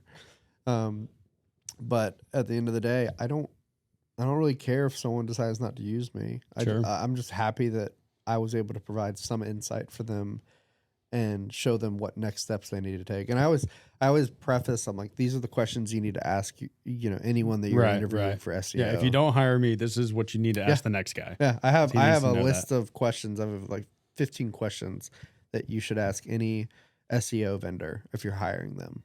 And they will, and if they're good, and what good answers sound like and what bad answers sound like. What are red flags? What are green flags? And then how you should navigate those conversations. So. Yeah. It's kind of funny you brought that up, because I've talked to clients about this before in the past, and I really don't like to say it because, I know how hard it is to start any business from the ground up, and, it's building momentum when you're first starting out. So I really hate any narrative that, goes against somebody who's trying to get their start. But I will say I've kind of used this in the past where it's like, it's such a nice place in your business when you get to that point where you kind of don't need that next relationship. Like you said, hey, whether you use me or don't, you're a humble guy, I can tell, but you've got enough business where your bills are paid. Mm-hmm. You know what I mean? So whether or not the next guy comes in, hey, I'd love to work with you, but it's not like my lights are turning off if you don't agree to use my service today. And that's such a nice place to get. Mm-hmm. And I've talked to clients about this, and it's once you get to a certain level of scale, you are kind of you're enabled to be more genuine and upfront, because I understand what it's like. I've talked to agents in my field before, and sometimes anything to get the job. They just want the deal. They just want the deal to close, and they don't care what happens. And they're like, no, what are termites? Come on. It's like no big deal. And I'm like, I get it, because I understand that, like, if you don't get this deal to close, you may not be able to, put food on your table. And I understand that, but you can't tell them to ignore the roof leak right now. You know what I mean? Or you can't just so it's tough when you're starting off, but it is so nice to get to a point where you don't have to like look at yourself in the mirror and be like, I've got to do the right thing and it's going to hurt right now because I need the money. When you get to a level of proficiency, or not really proficiency as much as just volume of business, where you don't even have to have that conversation with yourself because, hey, the bills are paid, I'm good. Yeah, it'd be nice to get more business, but I'm no longer at a point where I need it. And you know, it's a tough. I try not to say that too much because I feel like it encourages the narrative that like, don't use the guy who's starting off because he may be more desperate. And I feel bad for the little guy, and I don't want to, and I was at one point the little guy, and that was I was very fortunate when I got into real estate. I did it, like when my first year I was working 2 jobs, which is you either got to do that, or you got to have, you know, a spouse or a partner or whoever to support you financially, or you have to have a lot of cash sitting around because you're not going to make money the first day. Right. Any business, you know. So I was kind of doing a couple different things that had multiple streams of income. So that was how I never had to have that issue. But there was definitely a lot of times where in that first year, you know, in that first few months, especially when I'm like, man, if I didn't have that other check coming in, like, you know, now every deal closes and wow, that would have been tough. So I'd sympathize with it, but it's a huge advantage, man, when you, you know, when you can just sit there and talk to people and not have any sort of internal issues of just saying, hey, man, if we're not the right fit, it is what it is. Yeah, you know? I put out a bid on a website, $120,000 website build. Wow. Probably it would be the biggest contract I would ever landed. That's a big old website. And I've been through 4 interviews at this point. Wow. But as I'm thinking about it, yes, that would be nice to have that income. But the more I'm thinking about the time investment and building it, I would go from working, you know, I work maybe 30, 40 hours a week. You know, there's some weeks where I take off completely because I can get ahead and work ahead of time and then take off a week at a time with what I do. But with this, I'm like, I would have to be working probably 50, 60-hour weeks for the next few months. Just to get the site built out. I'd have to hire some people because it would be such a big project. I could do it. It's no problem. It's one website's another. It's the same as another website. It's just a matter of how big is it, scale, et cetera. And these guys have thousands of pages on their site. Wow.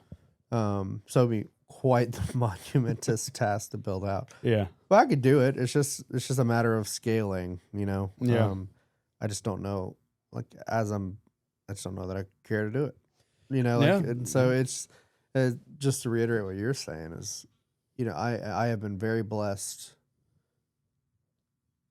And I don't worry, one, because, you know, I've got Jesus on my side. And it sounds like so stupid to say because I hate cliche church terminology.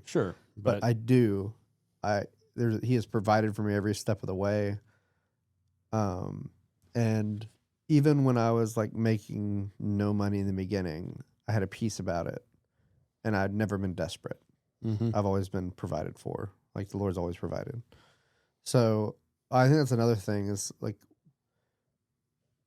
I think faith has a lot of things to do with who you go into business with. At least in my own personal opinion, a lot of my clients are believers. And the great thing is like the first thing I start off any prospect call is like, I just want you to know I am a Christian. I run my business this way. I am a believer. The Lord has provided all these times for me. I'm not trying to just say this to press things onto you. I just want you to know where my heart is. And it's so crazy the amount of stories that come out just from that conversation. You know, we go on for 30, 40 minutes on testimony, like just sharing our testimony before we even get to business. And I just think that's what the Lord's called me to do because he's the one that's provided this. You know, he's the reason I was able to get my 100%. Home. You know, like so. It's been really cool, and I think a lot of people stress too much because they don't have a relationship with the Lord. I love that, man. I think more people just need to. There's a reason you're so stressed. You know, you don't have something else to believe in other than yourself. No, I love what you're saying there because that is something that a lot of entrepreneurs and just people in general, man, they're too afraid to be themselves. And look, here's the thing: we live in a great big world. If there's somebody that hears you say that and says, I you know what, I don't want to work with that guy. I've had that happen. Turns out there's more than one person out there. You know what I mean? I have had that. There's going to be someone else that can do the SEO. There's going to be someone else that's going to be absolutely drawn to you for that reason and want to use you because of that, because they trust similar beliefs. So people have this idea that, it's kind of like almost, and I don't want to like, put your faith into a business, but like it almost ties into what you're saying about niching down, in the sense that it's like when you try to be, like you were saying before, you just try to do everything, jack of all trades, master of none, right? So there's that, but also when you try to be as neutral as possible, what I've found is that, okay, nobody hates you, but who loves you? Yeah. You know what I mean? You're just kind of there at this point, right? So that was another thing I learned in my first year. I was trying to be this just, okay, I'm going to be professional and robotic and yes, da da da da da. And I learned a couple of things. One, I don't think anyone's really all that interested in that. It's not making an impression. The second thing is I'm a bad actor. Yeah. I'm not performative enough in a proficient way to put any sort of a face on that doesn't just look forced. You know what I mean? So at a certain point I said, well, you're just going to have to start being genuine and hope it works out. And if people hate you, then there's other careers, but what I found is that, it's, to your exactly what we were saying, you and the faith thing, it's some people aren't going to love it, but there's going to be plenty of people that do love it. And it's a great big world out there. So, and we live in, we're very blessed to live in the Bible Belt. Mm-hmm. Yeah, that helps. Being in South Carolina would help with that. I mean, there's some caveats to that where it's the easiest place ever to fake Christianity, and I think fake Christianity is the most dangerous thing out there. And sometimes even unintentionally, like folks who maybe don't even mean to fake Christianity, but they just kind of like, never step foot in. I'm not judging these people. You're all fine, but but like if it's like, I've never stepped foot in a church, but we're like raised Christian. I don't know if that's what you're talking about, but kind of like, I don't know if it's not fake in like a deceptive way, but it's, it's, I don't know if it's kind of like, you don't really know what you're talking about, but I think, are you more alluding to people who like weaponize it specifically for business and are like, no, more so like they talk the talk, they don't walk the walk. Yeah. Like, and it's not that anyone's intentionally doing it but it's just so easy to fake and the lukewarm Christianity. And I was there. I did it for years until I think my life really started turning around when I started dating my wife. Because I was like, okay, am I allowed to cuss on here? Do whatever you want. Okay. I was like, okay, so she doesn't put up with my bullshit. Yeah. And if she doesn't, like I'd always been with people that had like just kind of let me do my thing and never called me out. But this woman is something different. She is a Wives will let you know. So I had to, I tell people all the time, and like I even had my brother ask this the other day. He was like, "When do you think, you really started getting serious about your faith again?" And I was like, I believe it was my wife. I think it was me dating Rachel, because there was no way that the Lord would bless me with a gift like that unless I seriously got my act together. And that began a series of habits that I had to begin forming. Because a lot of people think you become a Christian, you're just new. No.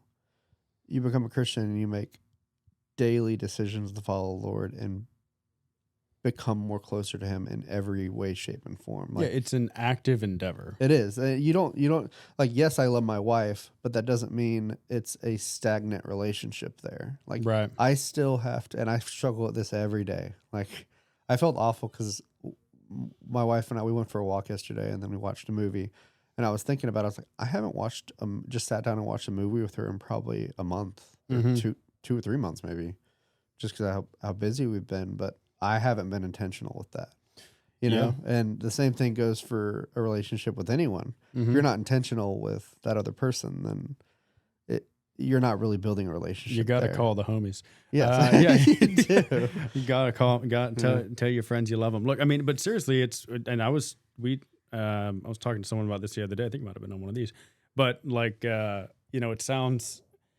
it sounds like you're taking away and like making it less like romantic, but you're really adding to it, like schedule, like on your calendar. If you're busy enough to like need this, put on your calendar time with your spouse, with your kids, with your, your family, your friends, whatever, like put that on there and make it an appointment that you can't miss. Because I think especially entrepreneurs, it's like, I need to hit 80 hours a week. I need to grind, and they're on the friggin' what's his face, the the guy who runs Goggins, and he just grinds that mentality. You've seen, and it's like, that's fine. Hustle, it's cool. But like, if that's what you want to love, then love that. But if you have people and other things in your life you want to love, that's great too. And I kind of like the term you used, like lukewarm Christian. I think that's really interesting, because a lot of people, when they talk about their faith, it seems as though they're describing like almost like their race. Like I'm I'm a white guy, you know what I mean? And it's like, I can change a lot of things, but I'm still going to maintain my status as a white guy. You know what I mean? But I can't, I feel like people view faith that way. They're like, yeah, I'm a Christian. That's just like what I am regardless. You know what I mean? It's like, well, okay. I don't think those are the same thing. Like you're talking about a genetic trait. You're born the way you are and you can't change that. It's an objective truth that maintains. And if you're somebody convicted in your faith, you may view it as an objective truth in the sense that you wouldn't compromise on it, but not in the sense that like, no matter what you do, you can still claim it. Does that make sense? Yeah. I think it's, for instance, in 1 Corinthians, it says, for the word of the cross is folly, or for the word of the cross is folly to those who are perishing, but to those who are being saved, it is the power of God.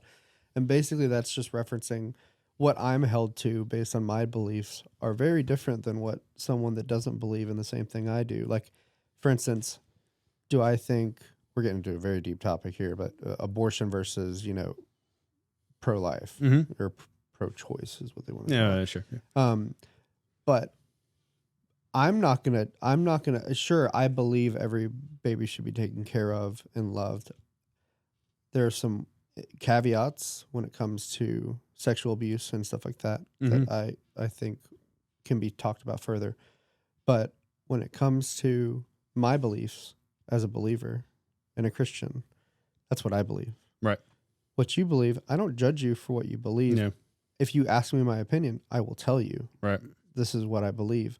But I don't know why everyone thinks we're judgmental, because judgmental seems to be I found more of a personality trait. Yes. And it's hard to, especially like, it's easy to understand nuance in your community. I think it can be difficult to understand nuance in an outside community. Yeah.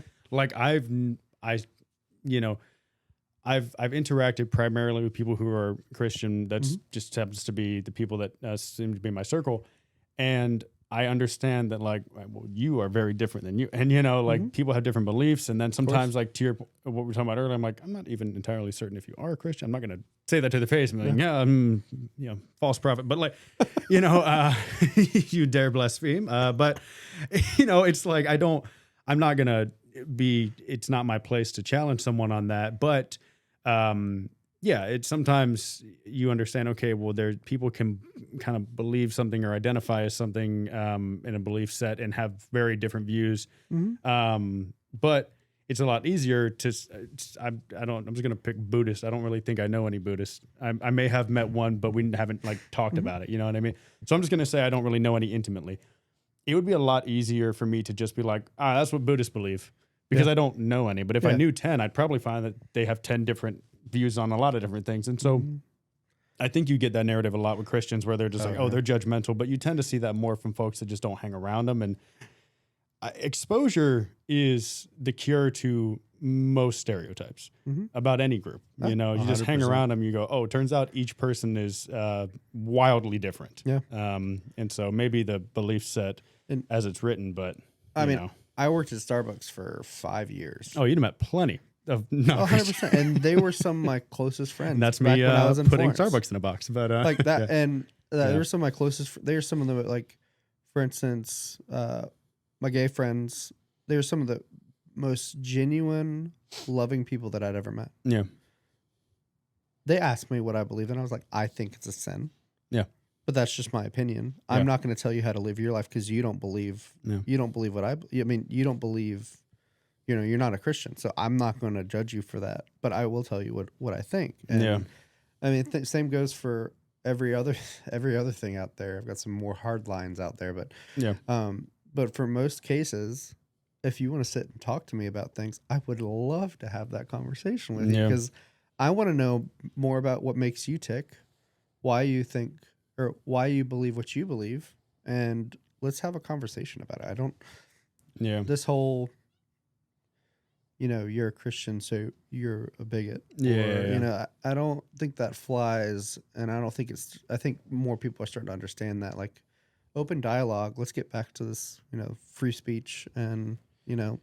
open conversing with people. And I think that's a Yeah. more healthier environment to be in. I've got a very controversial and fluid belief. I will say I'm all over the place on this. It's been spinning around in my head for like the past few months, and it's I'm kind of like sometimes I'll get stuck on a concept and then just like hyper obsess over it. But some might even argue that this doesn't align with Christian ideology. Which, and to be fair, I'm not sure if I would describe myself as a devout. I don't know if I would probably call myself a Christian, but I probably shouldn't. Does that make sense? Oh, yeah. You know what I mean? Yeah. If I'm being more honest, it's probably some like leaning Christian agnostic, whatever. But anyway, so I kind of don't know if I believe in an objective evil in most cases. I think that probably there's some, but I would say that the vast majority, I'm not going to put a percent on it, but the vast majority of what people consider evil is more like incorrectness. And that's kind of been based on this idea that I don't think most people do things that they don't want to do. So, like, for example, if somebody commits an evil act like murder, in their mind, they may have some level of justification for it, even if it's objectively like not a good enough justification, or even if it's a crazy justification, like I wanted to and I thought it was fun. Someone who's crazy, we would think that, yeah, okay, if it's fun to commit homicide, that's for sure evil. But also, I guess my thing is, I don't know if I think evil requires intent to be evil. You know what I mean? Like they have to want to do it because it's wrong. And anyway, the point that I'm saying is, as homicide's just the extreme example of it. But the point that I'm getting at is that you see more and more and more people tend to look at someone with opposing religious, political, philosophical, social views and say, evil. Or I've seen you tend to see people, maybe on the left they'll call the right fascist, and then on the right they'll call the left like demons, or whatever. The word gets thrown around, but and it's like, well, I don't think that they have any intent to harm you necessarily. You know what I mean? I think the vast majority of that's the case. Right. Yeah. I think that's more like they just don't get it. But if you don't have the dialogue, I don't think you understand where they're coming from. And the problem is, if you don't understand where you're coming from, if it is an objective problem, I don't think you can solve it, you know? Because then it's like, well, if you don't know why, then how do you prevent? You know? Like if you don't know why someone's trying to commit an act of harm or X, Y, Z or whatever is going on, then how do you stop it in the future? You can, put a murderer behind bars, but if there's something that's causing that or perspective, then there's 300 million people in America. You can't be the only person who thought that. So the dialogue's extremely important, more so than ever, man. I think you got to have people talking to one another, Right. With You do. as open, mind as you can. But I don't know. That's just my my rambles on that. But I mean, it's easier for me to say what objective evil is. Yeah. Because of, I guess, obviously where my faith is. Right. But if I didn't believe, what would I consider evil? Yeah. That's a hard question to answer. Well, yeah, like I think, because I do, like I said, my beliefs are very heavily Christian influenced, at least. Of course. So if you look at, the devil, Satan, whatever, you can say he's out here doing evil. But I think that more people that commit evil acts, I would argue, are perhaps more deceived or tricked or influenced by that than are objectively evil themselves, if that makes sense. Yeah, I think, there's a huge mental issue going on in America right now. For sure, yeah. But I know that, for instance, there's very few that you don't hear many cases of, say, demon possession here in the States anymore. Right? Yeah, you heard about it way back in the old right. days. Yeah. You actually hear about it more in third world countries.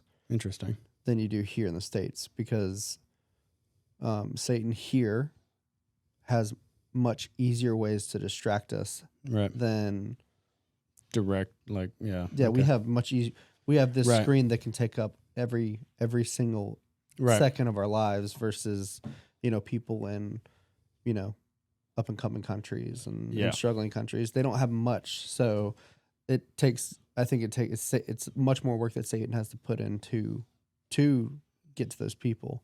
But Satan is the deceiver. Right. That's And the biggest yes. thing, is he can so easily manipulate the things around us to where we don't even think we're like struggling or sinning, but in reality, it's like, how is Satan, for instance, video games for me. I have been such a big gamer my entire life.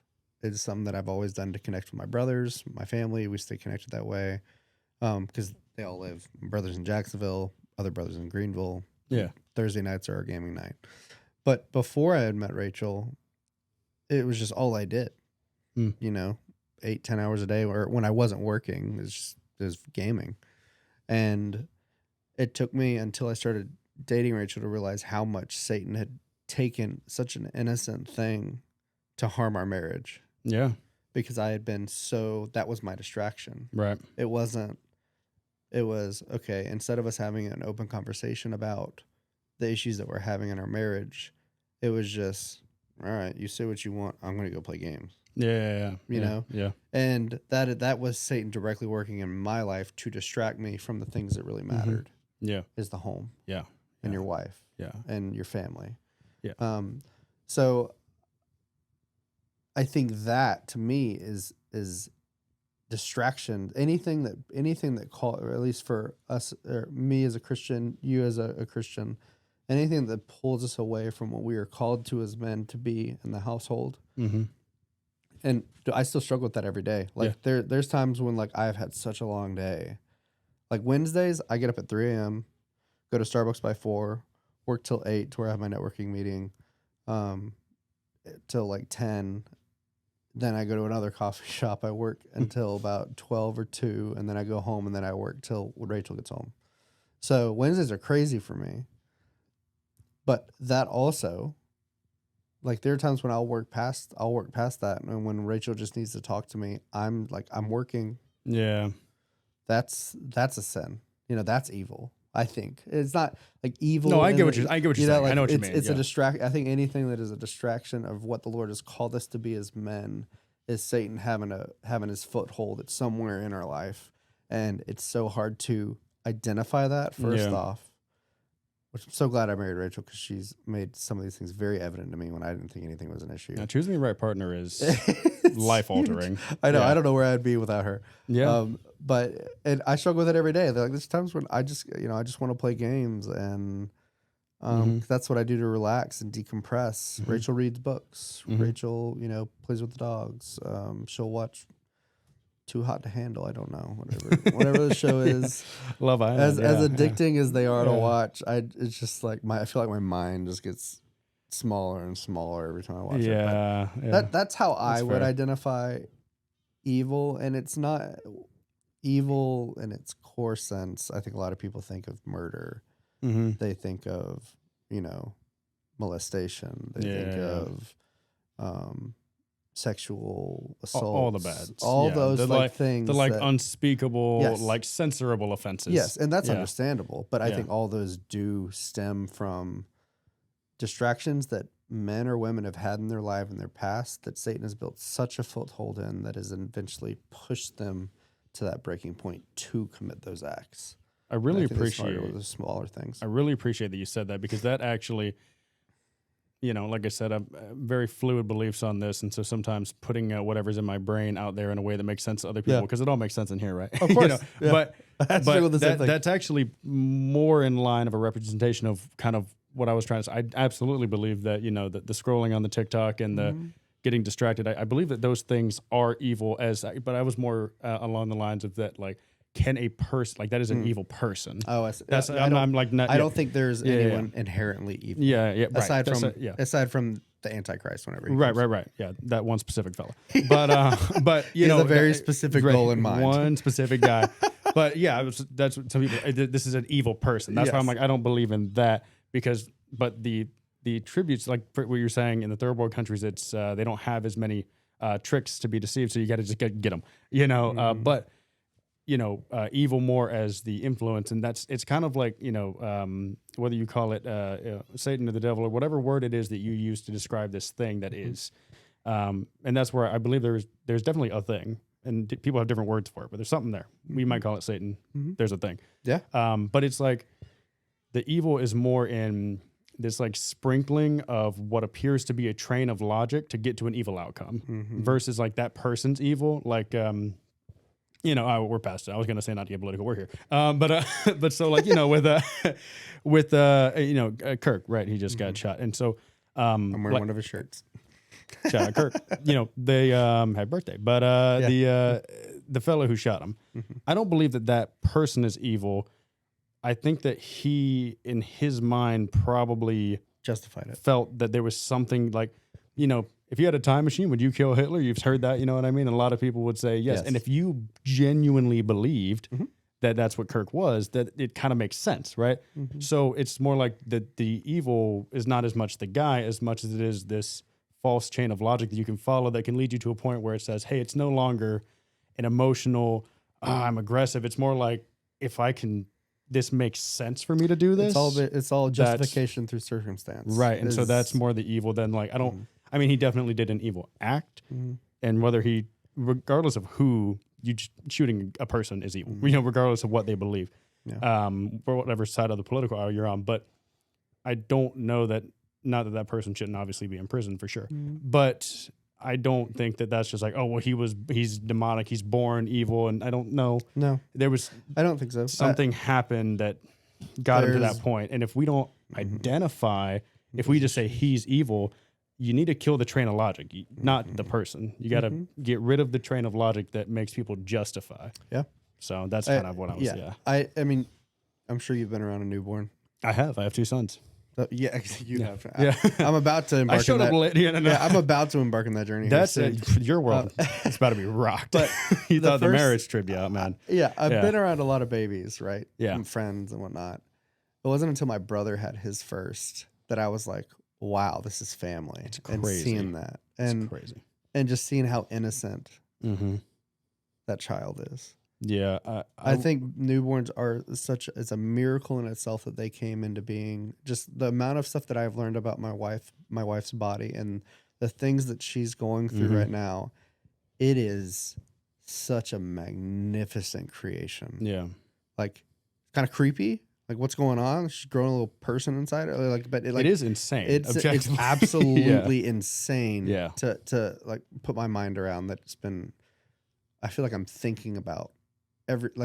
Each week something new's happening, and it's super cool to see how fast they're growing, and you know whatever you think has been revealed to you is going to multiply by a factor. I keep hearing that too. The funny thing about dads, right, is we see the ultrasound, you know, we can kind of feel it. I don't know if you're at a point, probably not, where you can like feel it kicking. Not yet. So you're like aware that it's there. But then you hold it and it looks like you, and you're like, ah, yes, the soul I made. Yeah, it just blows your mind, dude. I told Rachel, I was like, I feel bad because you are going through an experience that I will never ever go through. Yeah, well, because the woman, it's very real for her. Because it's there. She's talking to we don't know what gender he or she is yet, but like she is having such an intimate relationship with this baby already. She's known it months ahead of you. Yes. Yeah. And I'm only starting to see the bump now. And the only thing I see is how it's affecting her, and she is my sole. Right. Like my sole responsibility to make sure she's comfortable, she's safe, you know, she has what she needs. But at the same time, like I am so excited for this baby to come. I'm so excited for our baby. But at the same time, I had to tell this to her. I am not at the level of emotional attachment to that baby that you are right now. Because how could you be? Yeah. I don't have, I'm not growing it. It's literally her life force is like, they're literally conjoined. And also, It's feeding off the of her. connection that a mother has with a child is even post birth. It's impossible. It's a special type of connection that they're gonna have because even after it's still feeding on you. But and just the way that relationship is very different. But I say this to a lot of expecting fathers because kind of at the age where a lot of my peers are having their first ones and. The word I use is activated. You know what I mean? If you're worried about maybe I slack off too much, maybe I don't do what I'm supposed to, it's just like something clicks. And wow. Was this audio the whole time? Well, guys, the lights are on. Welcome to Lowcountry Lowdown. We're just going to run it all back. You can remember all you said right now. I'm trying to get that light to turn on the whole time. Anyway, but the sun is here. It's like it's like an on switch for. Again, I can't explain it anyway. Activated is the best word I've come up with, but I mean, if you just want to lock, and like you've got, you got like dad strength, or whatever. It's just all these things just acquire into your body, and you just become a different person immediately the second you see it. I bought 4 books to try to understand what she's going through. Maybe I'll give you 1%. Exactly. And so like I'm not saying don't read them, but I've already read 2 of them, but like just to understand each week what she's going through each trimester, just so I can at least have some kind of awareness, because I know she's not gonna. This is her first. She's not gonna know how to always verbally state how she's feeling. Yeah. But back to like that newborn, they're so innocent. Yeah. So I don't and. Because it's a creation and they're so innocent and it's their gift from God. Yeah, genuinely. And that is very apparent from the moment you see them. The person that shot Charlie, he was a baby at one point. At one point, he was innocent. 100%. So something is led up. That Satan has gotten a hold in his life at a series of very influential points in his life, to where he felt that it was justified based on his circumstance and what the circumstances of people around him were saying, that he could logically do this. Yeah, and in a way that it wasn't like, it almost is, it's like, I don't want to, relief is the worst word to use here, but like when you see some horrible act and like, I'll just use like Richard Ramirez, Richard Ramirez, the guy in, I think it was LA, was killing people. And, he was doing the whole pentagram satanic cult thing, whatever. Yeah. I'm like, all right, he knew what he was doing. You know what I mean? Like he was kind of he was dabbling in the dark arts. He ought not to have been doing that. Yeah. That's almost more like, okay. I'm like, it's familiar face as far as what's the issue here. It's so much trickier because that's one of the biggest, I think, not that the death and the actual act wasn't significantly impactful, but what I think was more disturbing to a lot of people was it's like, oh, I didn't realize how many people would be thrilled about this. Yeah. Like that was something that I didn't know about society. Yeah. I knew people didn't like him. Yeah. I just didn't know how many people were pro murder. I lost a lot of faith in humanity. And I'm not talking about the people who are like, sorry it happened, he had it coming. I'm not even talking about that. No, the people. I'm talking about the people who were like happy and excited. Yeah. It's one thing to be like, because that's we do it all the time, and people are kind of hypocritical. Where like you might say, if you talk about war or something, and there's civilian deaths, and you'd say, war is hell, and you're kind of like, that's kind of the same thing as a lot of the people who are like, well, I don't support the death, but he kind of had it coming. Mm-hmm. It's sort of the same argument, and I think you need to acknowledge some level. Yep. But to be like, no, this was good. Yeah. That's like, all right. I didn't know there was that many people that were like, more please. That was shocking to me. And that really was like a wake up for me where I was like, oh, this something needs to be adjusted in terms of like, how do we get to the point where people are saying this is an objective positive? Yeah. So that's a train of logic that doesn't register in my brain, but I don't believe that enough people are just like stupid. So I know that there's a logic train there. Mm-hmm. You know what I mean? Mm-hmm. So I think that's why we need the dialogue to like, why do you feel that? Mm-hmm. What was Charlie's biggest reason for having these discussions? It was like the moment people are silent, the moment society ends. Yeah. And he was so adamant. Like I've never, my heart broke when Lance Reddick died. I apologize. I don't know who that is. He was the black guy in John Wick. John Wick guy. You know John Wick? It was a while ago. Anyway, big voice actor, big actor. But that hit me hard. But then the other celebrity that actually made me emotional and cry was Charlie. Yeah. Because not necessarily because I agreed with him on a lot of things, and I did. But I even watched his opponents, his people that were doing the same thing but on the left side. Yeah. Where they were having open dialogue, because I wanted to hear their opinions. Yeah. I wanted to hear why they believe what they believe. You know? So I had such a, I love listening to his dialogue, how he handled arguments, how he handled debates. And I would watch the other side as well, because I want to have more insight into, why do you think that? Okay. That's, I can actually understand why you think that. You know, like a lot of times when I have conversations with people that, are not necessarily politically aligned with me, like you said earlier, it's what was the word you used? I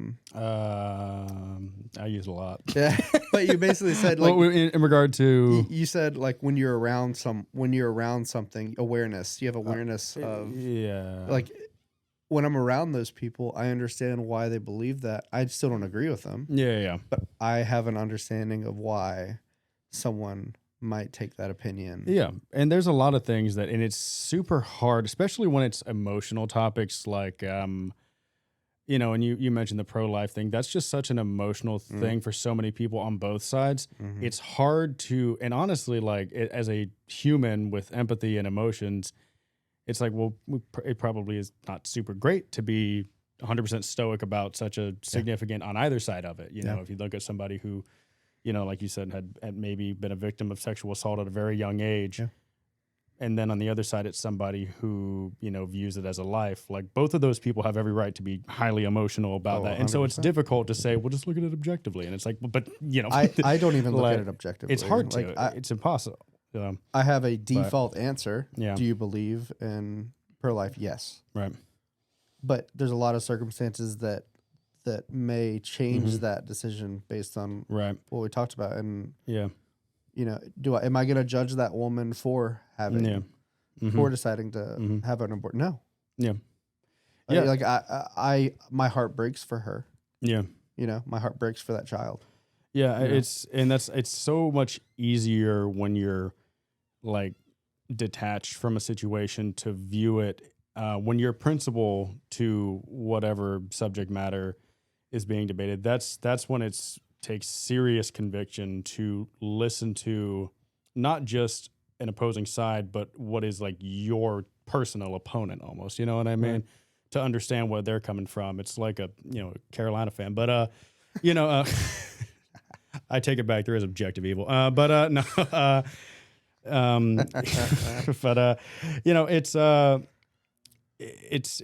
it's tricky when you're principled to it, and I'm very blessed to have never come to a crossroads with that personally, where I had to make any sort of decisions. With in regard to a woman that I would have been with, I was never like, all right, now we're faced with, like, we have to choose here. You know what I mean? Like, where do we stand on this? It's because, it's like you say one thing and then you're faced with it and you're like, all right, So, I can speak to it in a very objective way.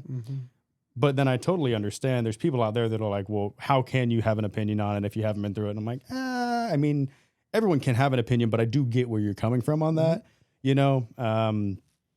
because there's no scenario where I'm a victim of sexual assault and have to make that decision. I can be a victim of sexual assault, but I don't have to then follow up with that, so I get that argument.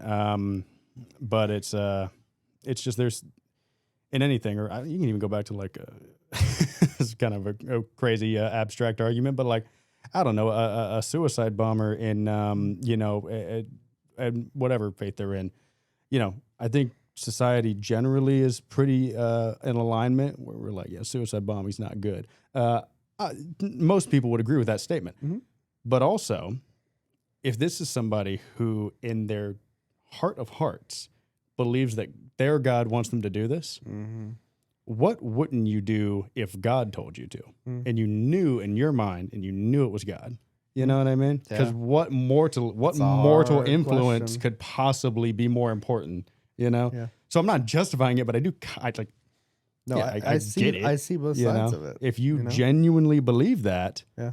yeah, all right, we're gonna tell God no. It's an awkward conversation in the afterlife. I'm like, oh, you know, it's the time. I mean, you know, so I have always been very, very pro gun, yeah, like Second Amendment rights. Mhm. But I mean, after the Charlie thing, like that's what was my wake up call. I even posted on Facebook. I was like, okay, guys, because not only that, but Charlie and there was another school shooting that day. yeah, In Colorado. I believe so. I think at the same time, like yes. within like minutes. Yes. So that was just kind of the final show because I've always been.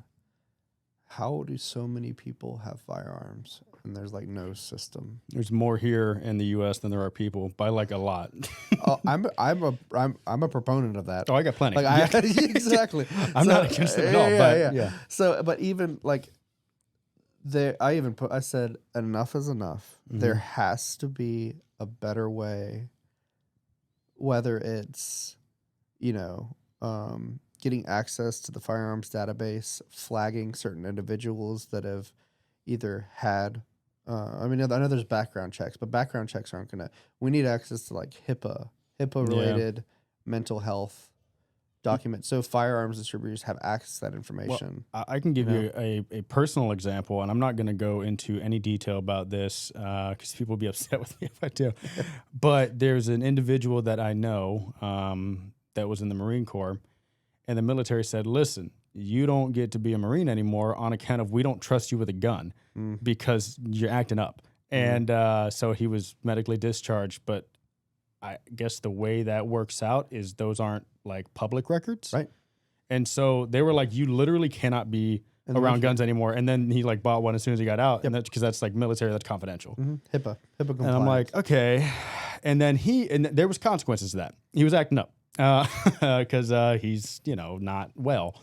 And I hope he gets better. And I hope he is better. This is like 6 years ago at this point. But, that's like, all right, well, somebody sat down and a group of people made a decision that said, definitely you should not have one. Okay. So if we've established that, why can't other people? it's like, it's not like, it's not an, yeah. And yeah. If it's already established, you definitely can't have one. We should just share that information. It's not going to be the answer for every issue. Yeah, for sure. There's going to be a lot more. There has to be a start somewhere. Like I believe I have guns, plenty, but I'm not mentally unstable. Yeah. I'm never going to hurt anyone unless a threat is coming upon me and my family. Then I'll feel something with lead. Yeah. But like, sure. I do not go out there with the intent to hurt or harm, and my background check will reflect that. My social media will reflect that. But I don't know where the answer is, but we have to start somewhere because too many people have access to too many guns. Yeah. And you hear the people don't kill people, guns or what is it? Yeah. Guns the kill other people. way. Yeah. The spoon doesn't eat the soup. I hate that argument. And I know it's true. I agree with that statement. They make it easier. It's easier. It makes it. We are enabling based on the laws that we currently have in place. And I my biggest, and this is, I will be the first to admit, little tinfoil hattie. However, I appreciate a good tinfoil. God bless them. You know what I mean? You got to have fun with it.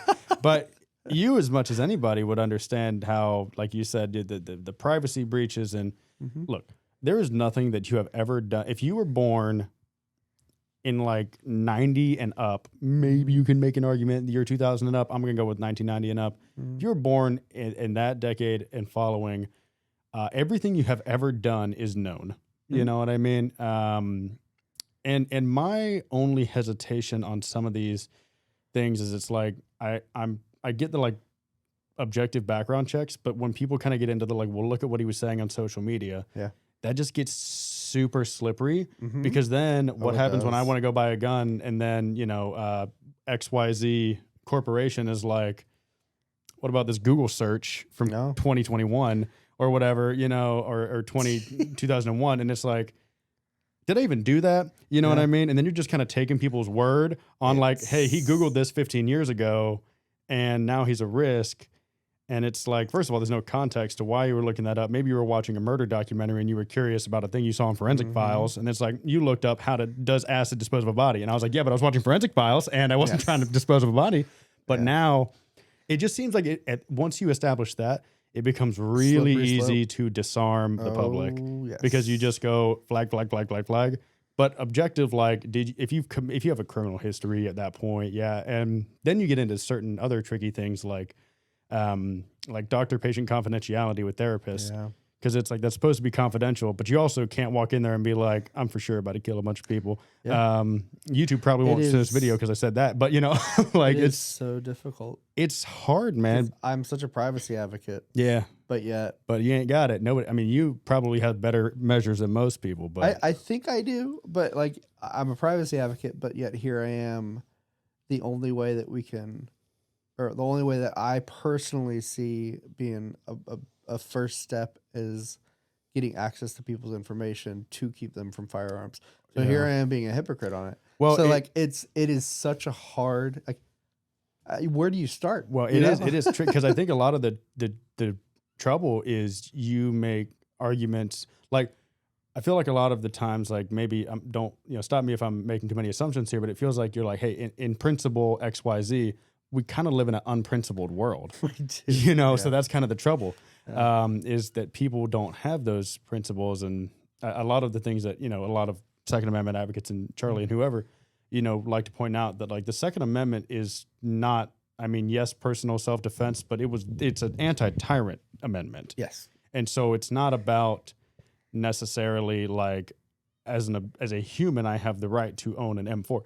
It's more like it's a taking away my rights deterrent, And so that's kind of like, I think the argument a lot of people make is like, okay, at what point does the collateral damage, that's a very insensitive term, but it's, people use it in war all the time. So I'm just going to use it here. It's like when you call on whenever, as you do, when the president or whoever else calls in a drone strike and it's going to kill this bad guy who's about to go kill 100 people, but there's civilians in the area. Yeah. And that you'll save 100 lives, but you probably kill some civilians. That's a tough call to make. It is. But it's a call that's made every day. And it's like, what point do we risk tyranny, but unfortunately our own citizens are the, quote unquote collateral damage. And that's like, what do you put it into a math equation? That's hard. You know what I mean? Like, I don't know how you answer that. The other thing I've always thought of is we have billions upon billions of dollars being sent to our military. God bless it. I'm all for that. If we just allocated some of those funds, slap me one of the billions. School, like making sure we have more police officers like at school stationed, having a police station at each school. I know how expensive that is, but having some form. Yeah. I know they're locking doors now, and I know that that feels like step one. I know, is like locking that's the door. Easy to do, but people are still getting hurt. Obviously, people are still getting shot. Kids are still getting killed. Yeah, so there's still an issue. So one day I went to pick up my son from school, and I forgot my ID in the car, and they go, oh well, I'm seeing you around. And I was like, this is a lot more convenient, but I kind of wish you didn't do that. Oh, you know what I mean? Think about that. It was just way too easy for me to get this kid. I know. Which and they had seen me before, and I'm like, kind of wish, because what if you were misremembering me? What if I had a brother, a twin brother or not even twin, just they've seen me, but they've seen a lot of people. So if I just look kind of similar, and I'm like, I appreciate this gesture here. But I did just walk in and ask for a kid and receive one with no identification. Yeah. So it's like, IDs and locking the door for sure. Step one, but do we need metal detectors? Do we need more armed? What are they? The SROs, right? School resource officers. Mm-hmm. They're cool, but should they perhaps be a bit more trained? Should they maybe be a couple of them instead of one? Should they be? I don't know. Mm-hmm. It's kind of sad that we have to have that thought, I think the church has kind of answered this question a lot, or answered this problem. Is for a lot of churches you can't carry on premises unless you have a letter from the pastor. Right. you have to get qualified to be able to carry, and then the pastor will write you and it's a volunteer force, you know. Mm-hmm. There are a lot of men out there that would be willing to just volunteer and keep the school safe. That's true. Same thing goes for church. Like we have a designated shift that we show up for. We have like protocols. We have codes that we share. We have, you know, identification of suspicious individuals. All these things, and we're not having to go into the government budget all. And there are men willing to be there and willing to volunteer if we can get qualified. There needs to be some kind of like. Yeah, how do you make sure they're good? Yeah, exactly. But it does bring up because you had said, you know, right, the old adage that people, they go, oh, guns don't kill people, you know the word I'm trying to say. Yeah. People will kill people, yeah. And that's true, but the thing about guns is it lets people do a lot really quickly. And like, if you had a cop that was patrolling and he, alrighty, looks like we're having all types of technical difficulties with our camera today. So, you know what? I'm not going to spin the wheel again. I'm just going to say the last two. So, hey, Jake Cummings, Kaylee B, check them out. Jake Cummings, the mortgage guy, Kaylee B, the photography gal. I'll put both of their links up here. And, of course, if you need to buy or sell real estate, 843-703-9970 or ctownsales.com. Thank you much. Okay, sorry about that, guys. My phone actually just died, so we actually didn't know if it was recording or not. For a second, it looked like it didn't record, and we've been through some emotional turmoil here in the past 15 minutes, so we're just going to take that as a sign and wrap it up here. But thank you guys so much for taking the time to listen. We really appreciate you. And Cory, if you could, tell folks where to find you. I'm sure you got a website, being that is what you do. So what is the website again? You can find me at offset, OFFSET digital.com. Offset-digital.com. And I'll put the link in the description as well, so you can check them out, all your SEO stuff. Cory, thank you so much for taking the time out of your day. Really appreciate you, man. And it's been a great conversation and great getting to know you, man. It's been really good. All righty. Love to do a part 2. Oh, yeah. Stay tuned for the sequel. All righty, guys. Appreciate you. Bye-bye.